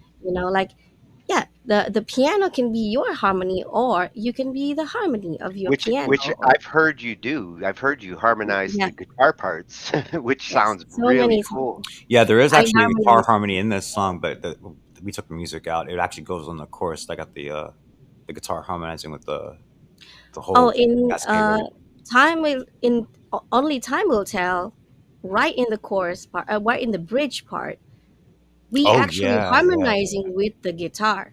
That's what I Maybe if was you can, that's what I yeah, was talking yeah, about. Should I show them that part? harmony. Yeah, let's take a listen to Only it. that bridge part, yeah, Let's take this is one of your harmonizing new with the songs. I think it's a hit the moment that you played it for me, and it's making some noise on the lab. guitar. BandLab's a little slow on clicking things. Oh, it's been, yeah, for me moving around tonight has been clunky. When we do that harmony night for plugins and whatnot, I'll borrow the pedal. I know that Joey and Cheryl over at the studio, they have a pedal. We haven't really used it much, but it was a pedal that he got for her. That's a vocal harmonizer. The idea is to be able to sound like a whole choir, and you can set how many voices there will be and which pitches they'll be on, but through certain Oh, presets. that's really cool. So we can Doesn't start Nectar messing 4 around. do that? Possibly. Yeah, I haven't messed around with it too much. Yeah, the nice thing with this pedal is if you're doing it on stage for like live performances, it works awesome. Exactly, and that's why we That's were really cool. messing around with it. But I think we had it set to like too many voices and whatever, and it just sounded a little bit messy for what we were doing. So we would want to just play around with just having it add one voice, for example, for starters, and just see how that fills things out and build from there. Yeah. Yeah. So this is it's like right around here somewhere. So it's got two guitars playing an octave from each other, and then I'm only throwing the lead vocal in there, and then she's doing 3 harmony lines in the middle of it all, and it gets that like that dirty 1970s style of like background singers. Well, this one really reminded me. Oh, we're still getting the choppy, huh? Are you? Choppy. Try removing the share and re-adding it. Okay, hold on a second. To me, it's also 'Cause I sometimes think when you first bring it up, it would be choppy right away. But if you have it where it's just you bring it up and then you wait for a minute, it actually gets more of the data there so that you can actually play it for a little bit of Yeah. time before it starts getting choppy. It could be my interface too, because it's set for low sampling at the moment. Okay, how about now?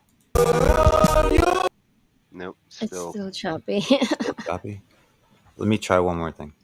Okay. Yeah, when you change the bit rate, that you lost your mic, but the sound came through clean. Okay, let me try this. So if that happens again, if the sound works, we'll take a listen to the song and we can reset your mic after.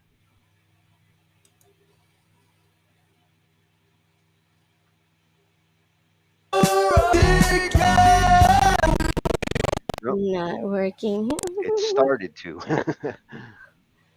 Almost.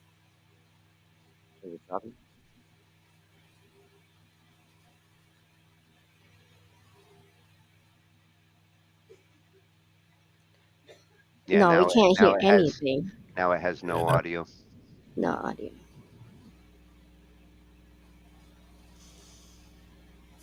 It's around maybe. Is my mic here? Yeah, it sounds like now it's going Mixed it. out like a different audio I'm not source. playing anything. I heard music in the background too somewhere.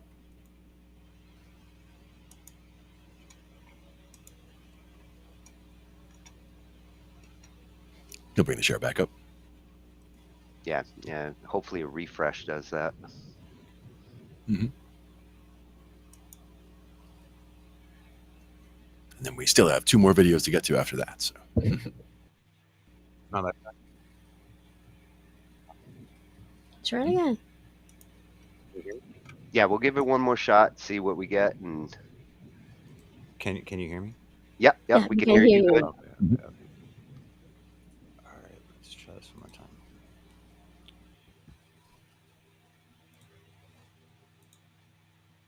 I'm like right at the part.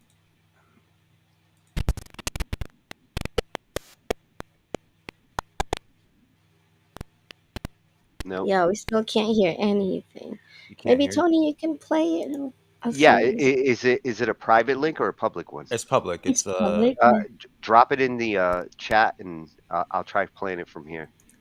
And it's on 2 minutes 20, I think. Yeah, somewhere around there.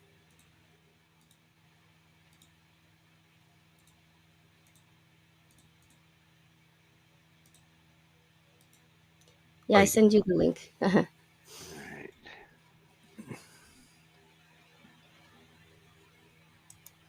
Now I still have my share up, so once it loads,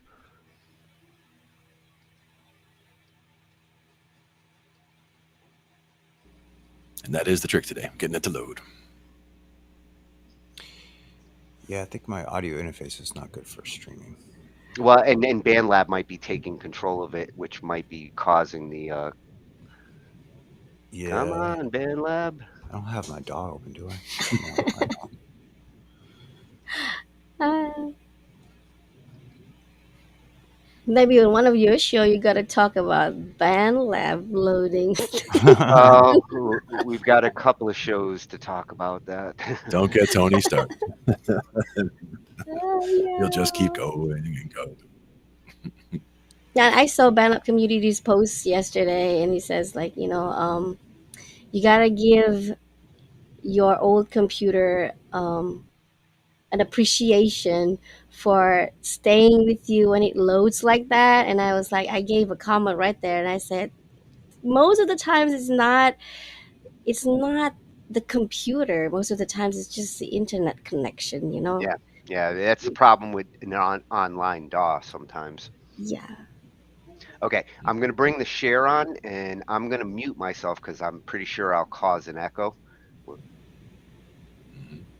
See, any echo? No. Ah. Oh my. From us, yes. Yeah, that's it. Okay, yes, you guys might hear yourselves. So I'm going to mute and try to play the song and see. Question: Do we hear ourselves? Do we hear ourselves when you?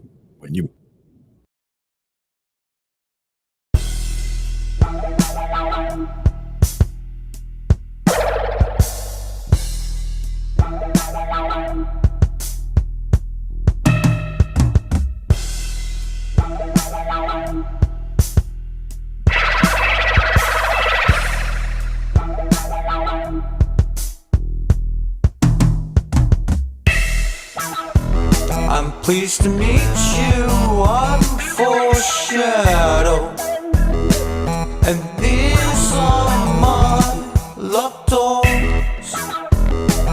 To no one stands beyond them. You must first relinquish control to see. You won't make it free, so just gotta leave. That's life. This ain't a game that we are playing. The dealer draws your cards. It's mandatory to go all in. There's no falling.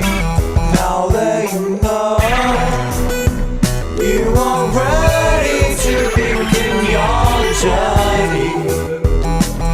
Now you're on your own. Alone you were lost in the world, taking chances, seek your purpose. What will you do? What will you do?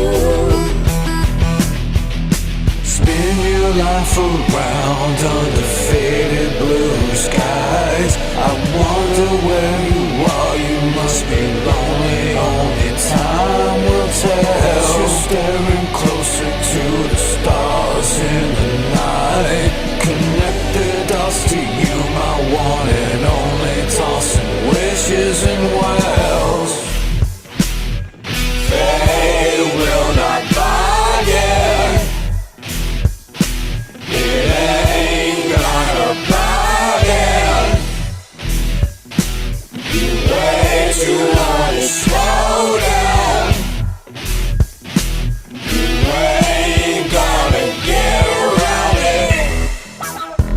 I'm pleased to meet you, I'm foreshadow, and these are your unlocked doors. You know what stands beyond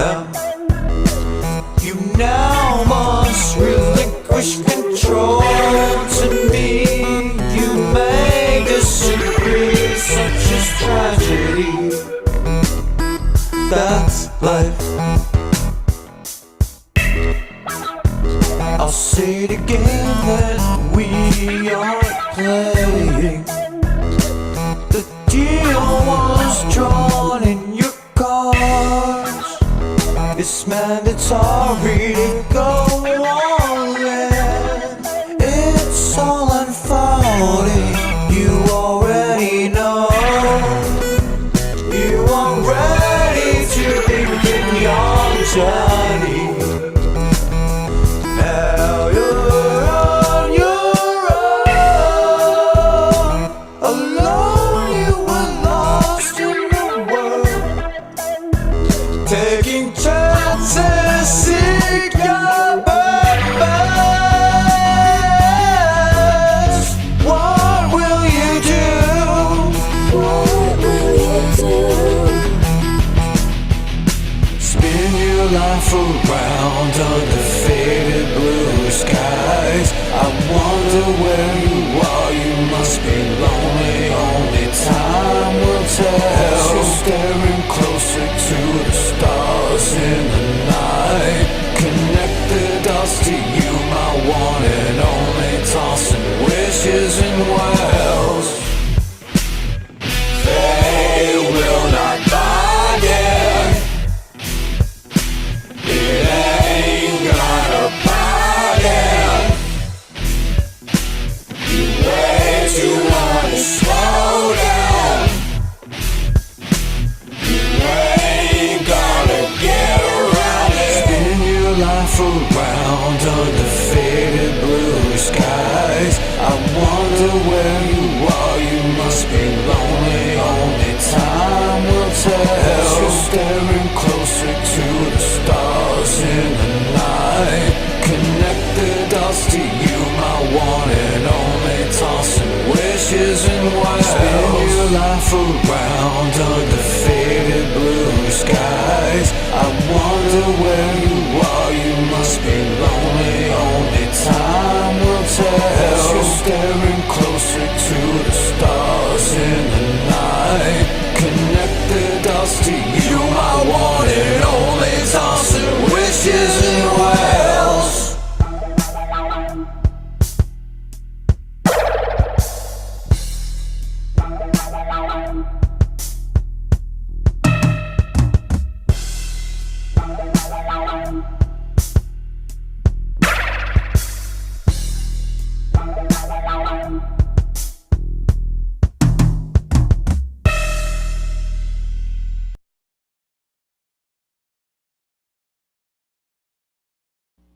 Very cool. Very cool. Tony's good. Tony's back up. Just back up to around 220.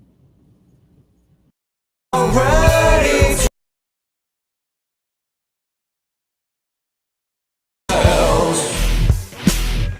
they will not bargain.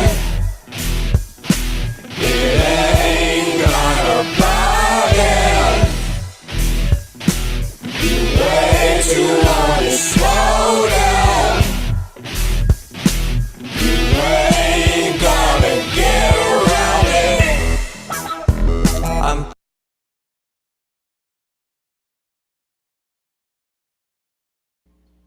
Nice. Nice. Now, how are we doing on the echo? You guys getting an echo from your? Still have it. Still echoing. Oh, okay. But if I'm you- going to but if you- remove the source. There we go. How's that? Yeah. Better.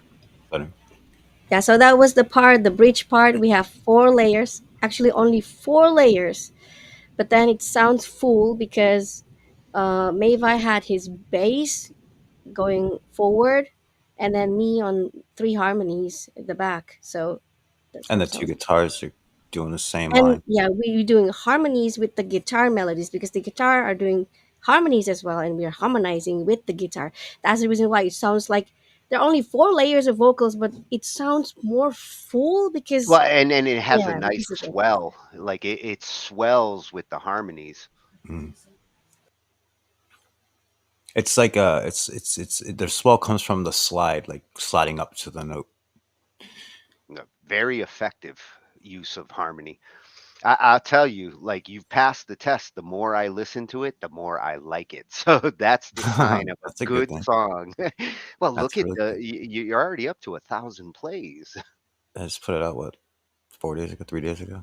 Yeah. Wait, Nice. 1,000? We didn't even pay attention to it. It was like 700 Impressed. earlier this evening. I don't know. It's just Oh. going up. Yeah. Yeah. Somebody liked it a lot. That's a hit. Very cool. It's got that combination of, like I was saying, the Bowie sound and the Pink Floyd sound Yeah. is the moods in there, the vibe. And Jimi Hendrix style. Always a A little little Jimmy. bit. A little bit. Always a little Jimmy coming A from little me bit. by.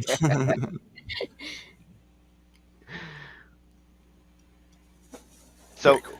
so now that we've heard, some harmonies in action, and we've learned what harmony is in the different levels, um, our last two videos are going to give us some tips on, how to do harmonies for singers Perfect. and ways to approach them. The first one is coming from Singio Yep. at Singio Official, and Great job. this awesome channel, and they also have a complimentary channel, Pianote, which Mhm. for me, Pianote is my jam. But Singio's awesome for the singers, like lessons and instructions, exercises, full blown vocal coach for free on YouTube. Mhm. Great resource. Yeah, I'll have to and check her out. this one's going to be how to sing harmonies for beginners. So it's an introductory into your just getting into singing, and going to do some background vocals to yourself. Like, these are the tips that you should seek. Mhm. How to sing harmonies for beginners.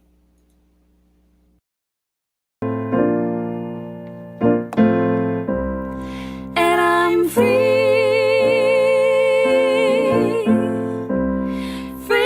falling. Hello and welcome. We are here to teach you how to sing harmony, which is no small task in my opinion. And I am so excited to be here with Julia Ziegler, who is our Singio community specialist. So she is in our Singio community helping and supporting and teaching, and she's marvelous at singing harmony. Oh, you really are. And so I'm so excited to have her here because this means that we can teach you how to sing harmonies, because I listen to music and I'm like, oh my gosh, that was effortless. I hear these beautiful harmonies. I start singing and she can just pick out a harmony. And for me, it's been a little bit more of a struggle to learn how to do that naturally. And so we're gonna be breaking down the process so that myself and you can sing beautiful harmonies. Let's dive in.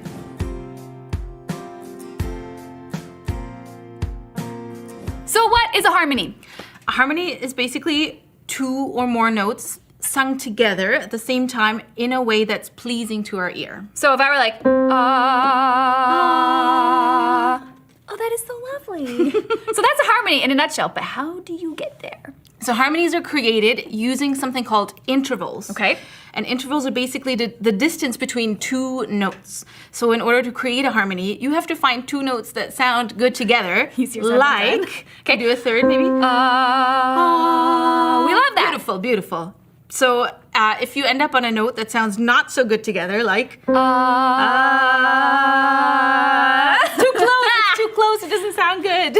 then you're not singing a harmony that's pleasing to the ears. So we're gonna figure out how to find the right notes to sing to create beautiful harmonies. And to do that, I feel like we need just a quick little theory lesson, but I promise it'll be fun and exciting and also super duper helpful. So this note here is C. So we're gonna take this note and we're gonna give it a number. 1, and then 2, and then 3, and then 4, and then 5, and then 6, and then 7. And this is actually the same note. This is C, so we're back to 1. Now, if I sing the 1, and Julia sings the 3, we have what's called a third. 1, 2, 3. Beautiful. Now, if I were to sing the 1, Julia could sing the 4. 2, 3, That's lovely. Or she could sing the 5. 2, 3, 4. Now, there are a variety of notes that are gonna sound good to harmonize any given note. And that can be a little bit complicated, and we're gonna save that for another day because I wanna give you a tried and true surefire way to find a harmony so that you can get started on this and make beautiful harmonies for yourself. So, we're gonna play a little game and we're gonna use the Beatles. The Beatles are here to help us because if you've ever heard Twist and Shout, you're gonna have some context for what we're talking about here. So in order to do this, we're gonna need a couple different notes. So we're gonna bring one more voice in.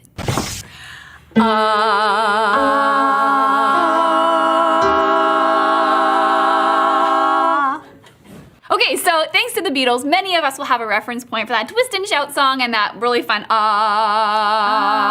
we need our other voices back. So we have a reference point for that. And if you can call that to mind based on any melody note that you're trying to sing, you're going to have those intervals, those notes that you need to create a harmony. And we're gonna keep it really, really simple for now. And we're just gonna work on that first harmony, which is called a third. So if I'm singing that's third. It's gonna sound beautiful. So let's actually apply this to some exercise. So we're gonna play a little game. I'm gonna sing a note, and then I'm gonna wait and see if you can sing the third, and then Julia's gonna join in after a couple seconds, and then she'll sing that third. So you can try first on your own, but if you can't find it, if you're singing the same note as Julia, you've nailed it. Okay, so here's my first note.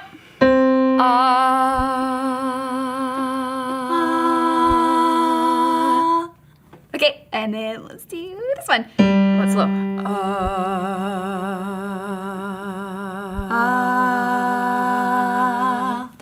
Okay, and then this one.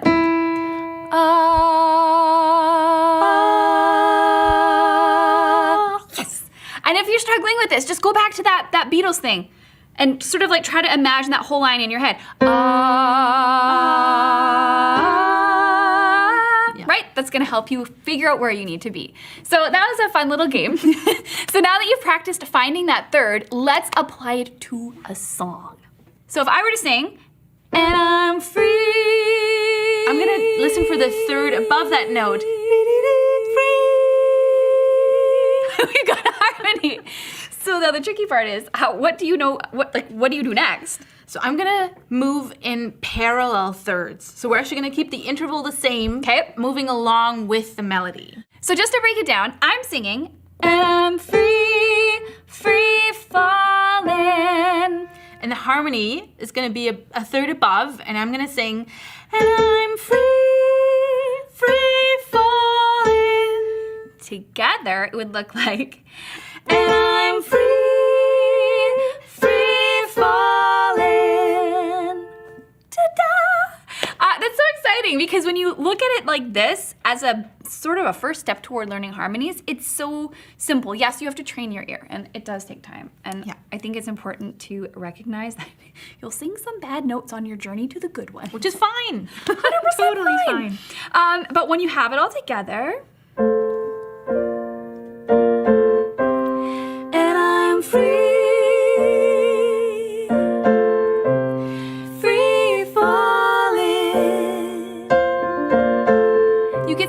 beautiful that you can sing. And so what we've done is we've got a practice track for you of the chorus where you can hear this song and you'll hear me singing the melody and then you can sing along as the harmony. So practice along. We're gonna take another moment right here just to do this harmony really slowly so you can repeat this little section to practice it.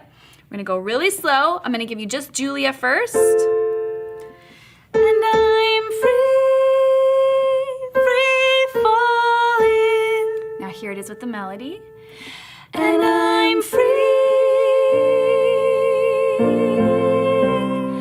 free falling.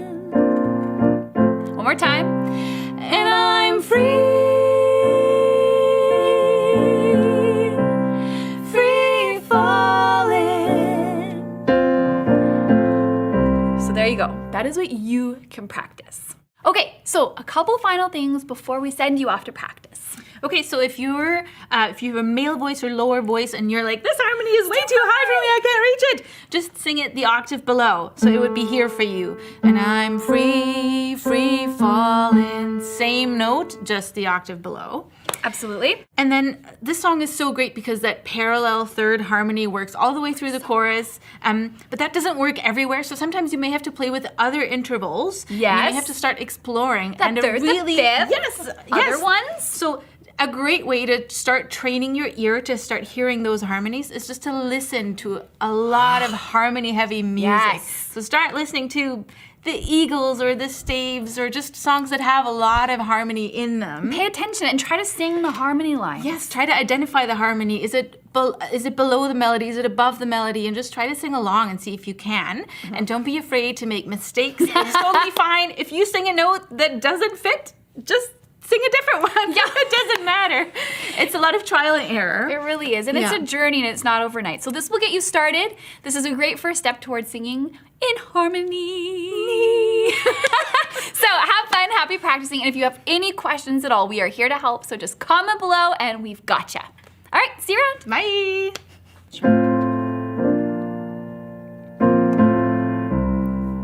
She's a good girl, loves her mama, loves Jesus and America too. She's a good girl, crazy about Elvis, loves horses and her boyfriend too. And I'm free, free falling. And I'm free, free falling.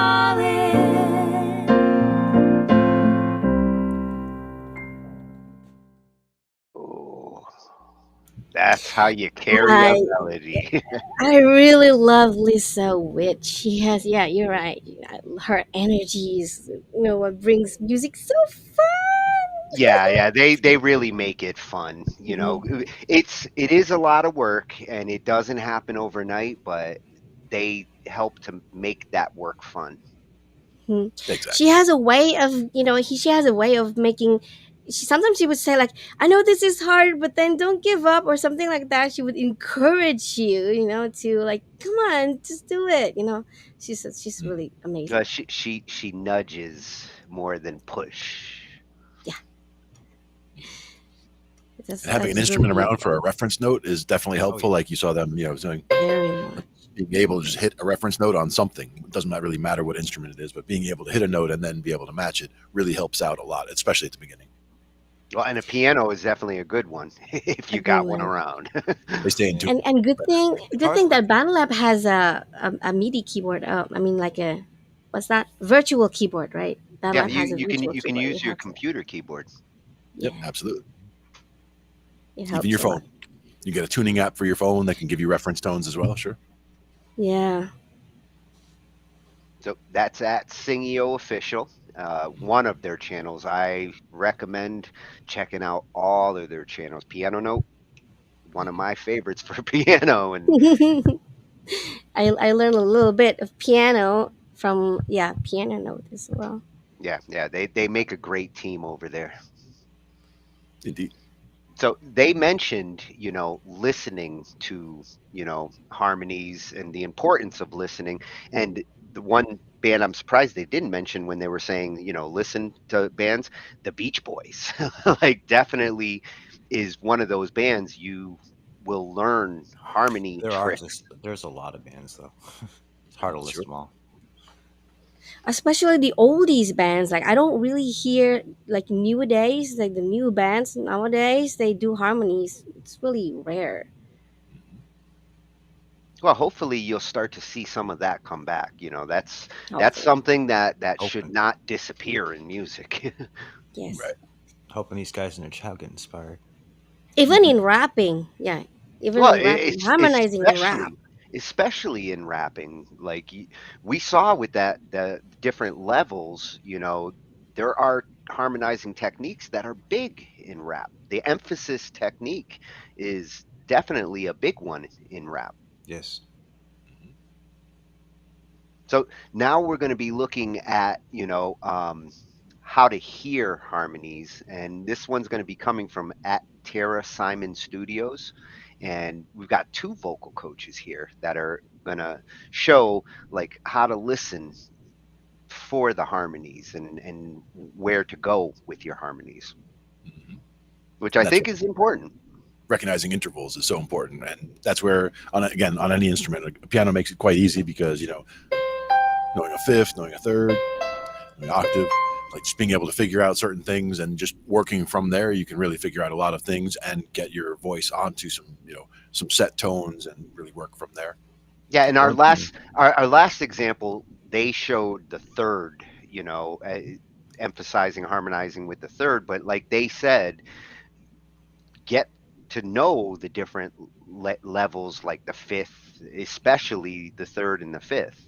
Yeah, and the fifth is very good because that's one also you see guitar power chords are a root and a fifth. So that's anywhere you've seen a power chord done, that's just just knowing where that root and that fifth are and just playing them together and knowing how well that moves together works fine everywhere you go. Same thing with the thirds, but you got to make sure that you're doing the right thirds, whether it's the major third or the minor third. The piano makes it easy because it jumps right out at you, but also doing them right next to each other is different than an octave away, where the octave away has kind of I always prefer doing that as a tenth, like technically, but it's a third an octave above. You cheater. Now we know. That's one way to do it. Yep.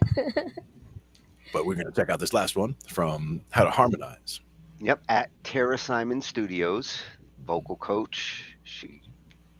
I think she does have a website. Yeah. Tara Simon Studios.opus1.io. All right. And this one's going to be with Coach Jeremy and Tara. Nice. What's up, Terabytes? I'm Tara with Tara Simon Studios. And I'm Coach Jeremy. And today we're going to be talking about how to hear harmonies. Stay tuned.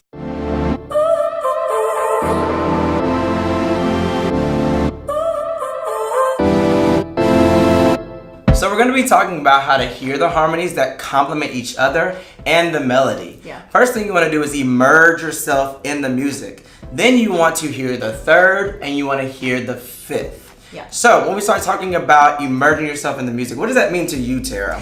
Okay, so just like when you have a baby and the baby doesn't speak your language, you talk to that baby all the time. You know that baby doesn't speak yet. You know it doesn't really understand or compute yet. But the immersion within that language and the consistency that you give that child ends up in the result of that child speaking that language. Same thing goes for reading and writing. It's sort of a miracle, really, when you think about it. And that's why people are like, oh, she said mama, she said dada, like it happened. Because it's almost like there's a part of you that can't believe that out of just you speaking all that time, that happened. Mm-hmm. And the same thing goes for music immersion. I know that when you listen to pentatonics or a barbershop or a choir or any kind of music that has a very harmony forward basis, you may be thinking to yourself, I mean, I know they said to immerse yourself, but I don't hear anything. Yet. So just like that baby takes time to really have their brains change and compute in those neural pathways to form, to understand what they're hearing and then be able to regurgitate it. It's the same thing when it comes to music. So music immersion is point number one because it is the key. If you want to learn how to sing harmonies, don't listen to anything except for music that has a ton of harmonies in it. I totally get that. As someone that kind of grew up as a Baptist choir boy, like I used to go to rehearsals with my mother and just sit in the back and listen to them have choir rehearsals. And I never thought about it, but I was hearing all those thirds and all those fifths and all those harmonies in my ear. And so later, much later, when it came time to sing those harmonies, I could already hear them before my director or whoever else was trying to teach them to me. I could already hear them in my head. And it was because of that osmosis of having heard it. So total immersion. Let's move on to point number two. All right, so point number two, guys, is hearing the third.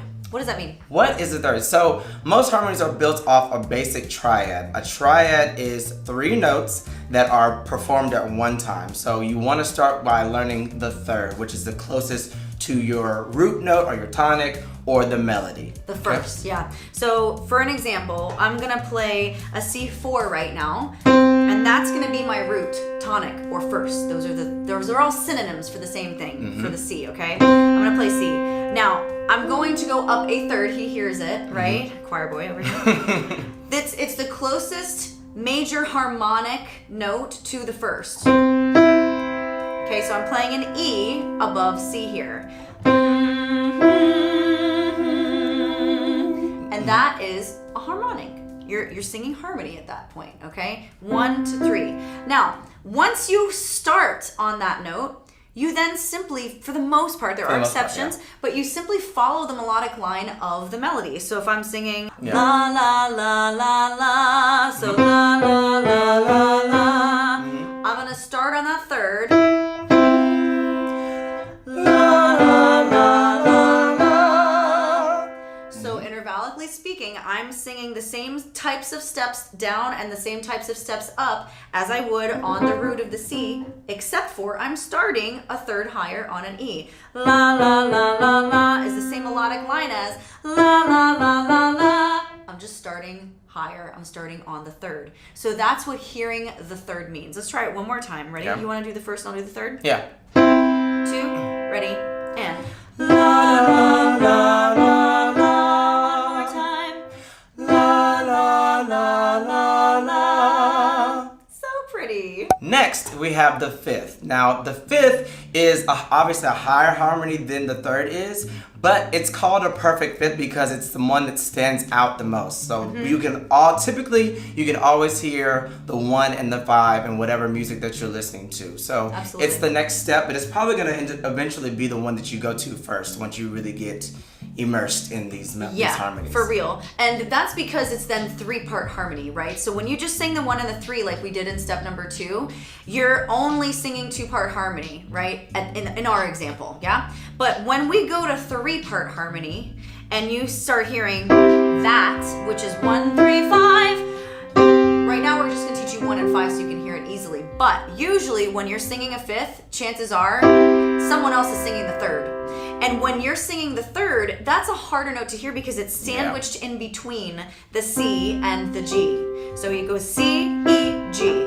And it's always easier to our ear, especially if it's semi-untrained, to hear the root, which is the C, and the top note of the harmony, which in this case is the G. The middle one's harder to hear. So unless you're singing 2-part harmony, where the 3 is the top note, if it's 3-part harmony, the 3 is the middle note, and that's more difficult to hear. So I actually have a challenge for you all. So when we get ready to do 1 and 5, I challenge you to try to find that 3rd in between us while you're listening. Yes, challenge, idea on the spot. Yes, I like that. That's why I keep them around. Okay, so let's do 1 and 5 first so they can hear it. Okay.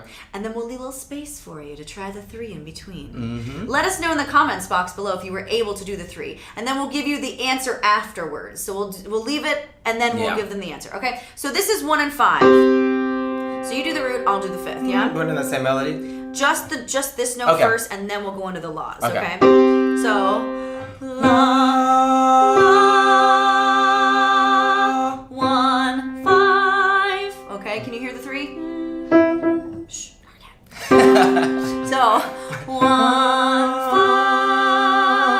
5. Okay, now, if we do la, la, la, la, la, la, you can, this is where an exception comes in. You can follow this linearly and go la, la, la, la, la.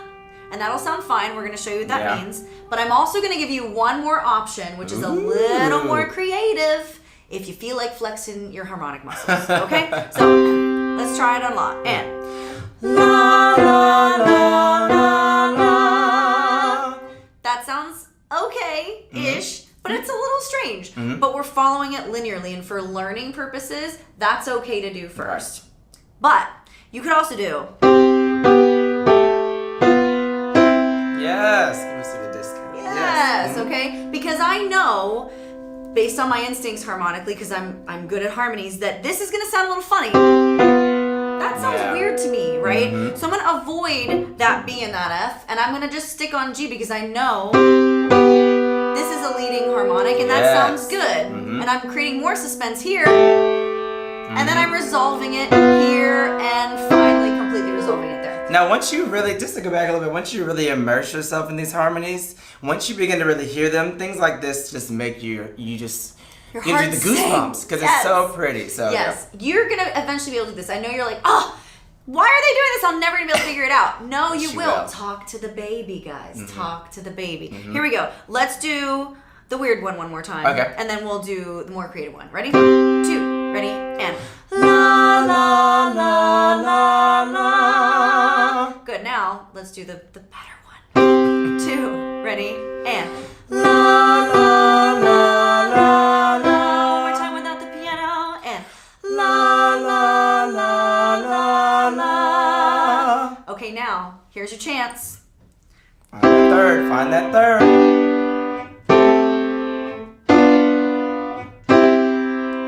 That's what it is. He's such a choir guy. We're gonna do it a cappella a couple times. See if you can do the middle note. In fact, I'll even do you a solid. I'll play it on the piano. You sing along to the middle while we sing a cappella to the 1 of the 5. And then I'm gonna take it away and you can do it by yourself, okay? 2, here's your note, guys.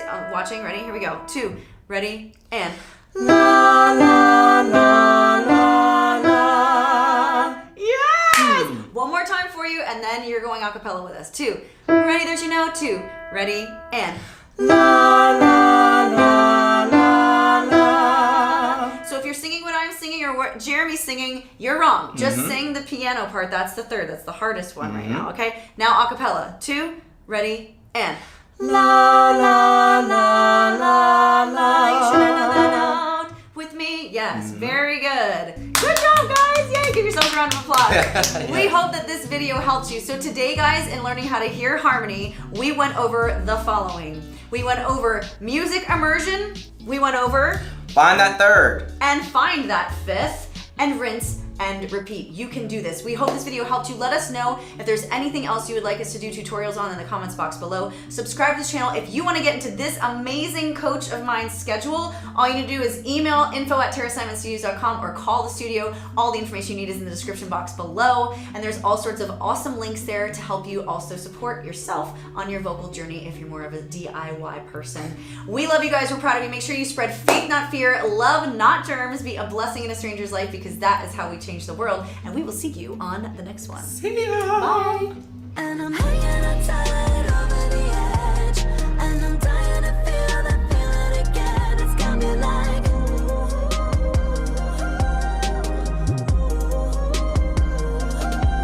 if my body's on fire, I know you will quench all the burning desire. You know you're all shit. Oh, That was amazing. talk to the baby. Talk to the beat. That's an awesome new Don't get freshy channel. I'm glad we went down this rabbit hole. That's a great new channel to add. Yeah, that was a good lesson there. And just Yep. perfect example, yeah, because the root, the third, the fifth, understanding how that all gets together, that's the main thing. Because adding sevens later, that can, really get you that 4-part stuff going on. But just getting those first 3 really would round things out very well. Oh, and then Pinky, you were mentioning like you hear the thirds, and the thirds is the powerful one to be good at because it's the thirds that define whether you're making a major or minor chord, and that's a big deal. Yeah, I was like, before I watched this video, I was like wondering, yeah, why do I do that a lot in my harmonies? I always put thirds because I always sing with my emotions and feelings. I want my songs to, sound more emotional. And earlier, Glenn explained that the third is the one that defines major or minor.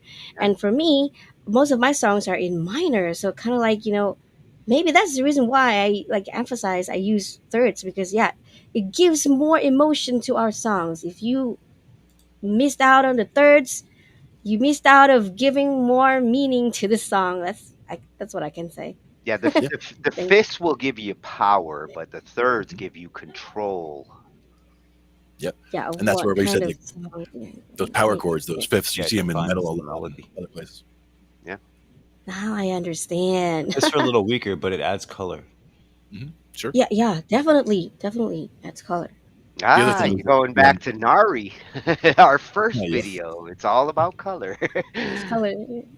if you're trying to put in a root, a third, and a fifth all close together, and you have all the like distortion, for example, if you have heavy distortion, that gets very muddy. So that's another reason to use power chords or to use chords that are more spread out, because then you can get more, more effect on the sound without having it sound too muddy where it gets very confused. Or Yeah, try to spread over 2 or 3 octaves. Exactly. With your harmonies. Mhm. And if you're going to use anything within the same octave, make sure you have the same harmony line in an octave above it to make it more rich and less muddy. Sure. Make it stand out more. Mm. They help reinforce each other. Yeah, and in being good with the fifth, like the circle of fifths, that's what a lot of music theory is all about, is that magical circle. Yep. It's good to have up just as a reference as you're playing, because you see what your palette. That's another thing about before, like a palette of options. Like these are the 7 chords that we can use while we're in this key, and we can use them all. You can use more than that by borrowing from others, but doing modal interchange and things like that. But these are the 7 that would sound most at home with this particular chord. The 6 of them are right there, and then the 7th one is just kind of hiding right off to the side. It's like, use me sparingly. Yep. Use that 7th one sparingly, because you know about that 7. We're like, we don't like him as much. Asshole. Like, I'll make or break your song. Yeah. Exactly. My most influence in harmony is the pentatonics. Oh yeah, I love pentatonics, and that's where the cheat code for that, or the easy way to get into it, is to just jump at a keyboard and look at the black notes, because that is a pentatonic scale. It's either your G flat major pentatonic or your E flat minor pentatonic.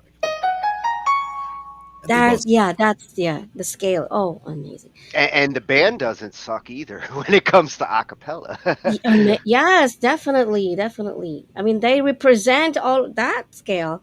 Yeah, well, with all the they personnel. do the kind of harmonizing we were talking about tonight, like flawlessly. Flawlessly.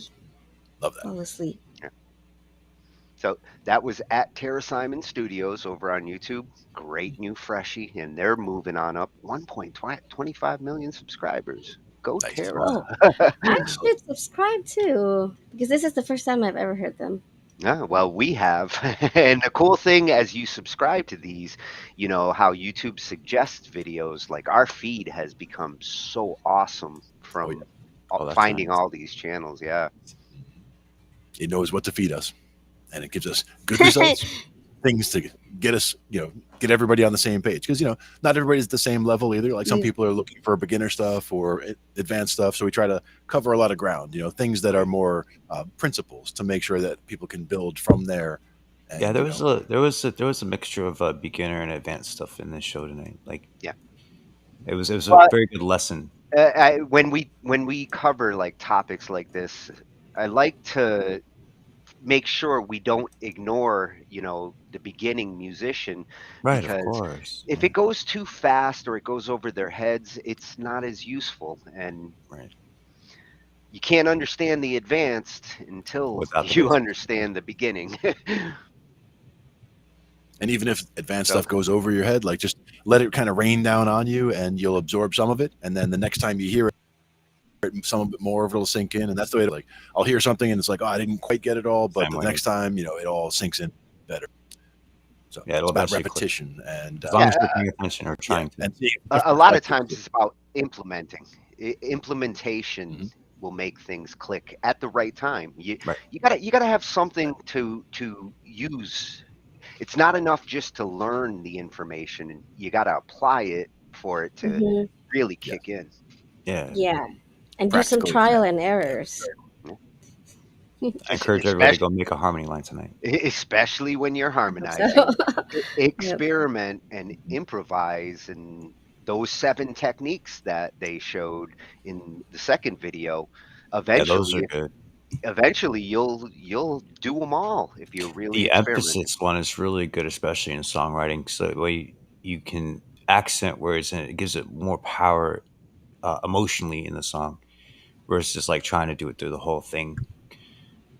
Some songs, you can do the whole thing. It just depends on what the song Accent. calls for. Yeah. What does the song want? But if you notice, like a lot of bands and artists who actually get somewhere with the music, they all have that in common. They all have harmonies and background vocals and stuff. Their stuff. If you don't hear any background vocals or anything, they're not going to be played on the radio.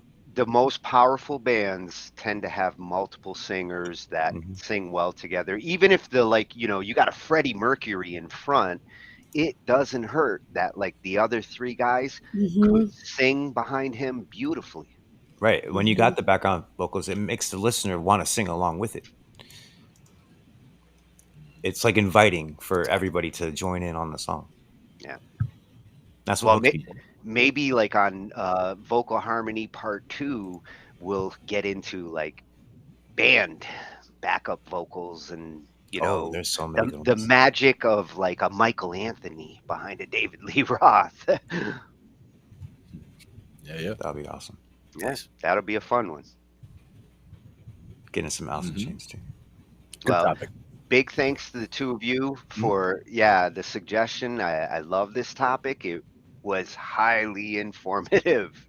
That was great. I love this episode. You know me, I'm a harmony freak. You are, and you're so good at it. Absolutely.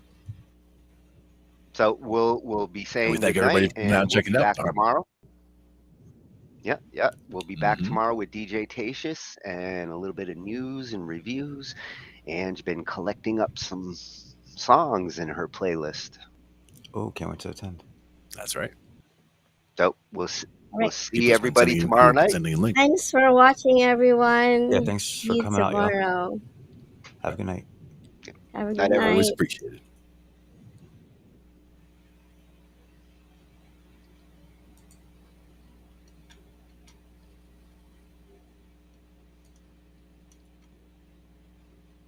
One more over there. Here we go.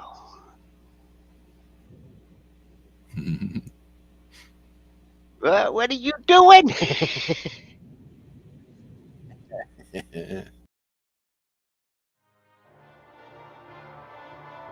Ambient noise, yeah. So now you're grabbing some band lab clips.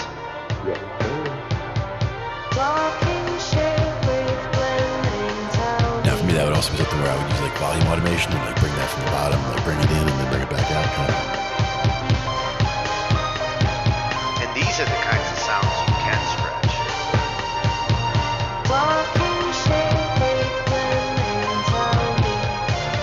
With this AI, like stretching it actually can be cool.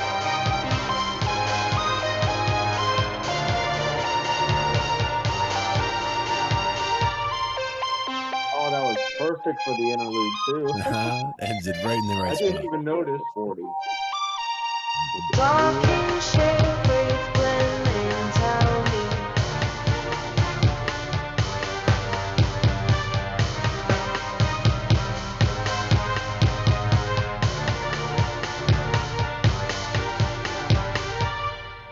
I didn't even realize the texture faded out at the interlude until it happened. I'm like, wait a minute.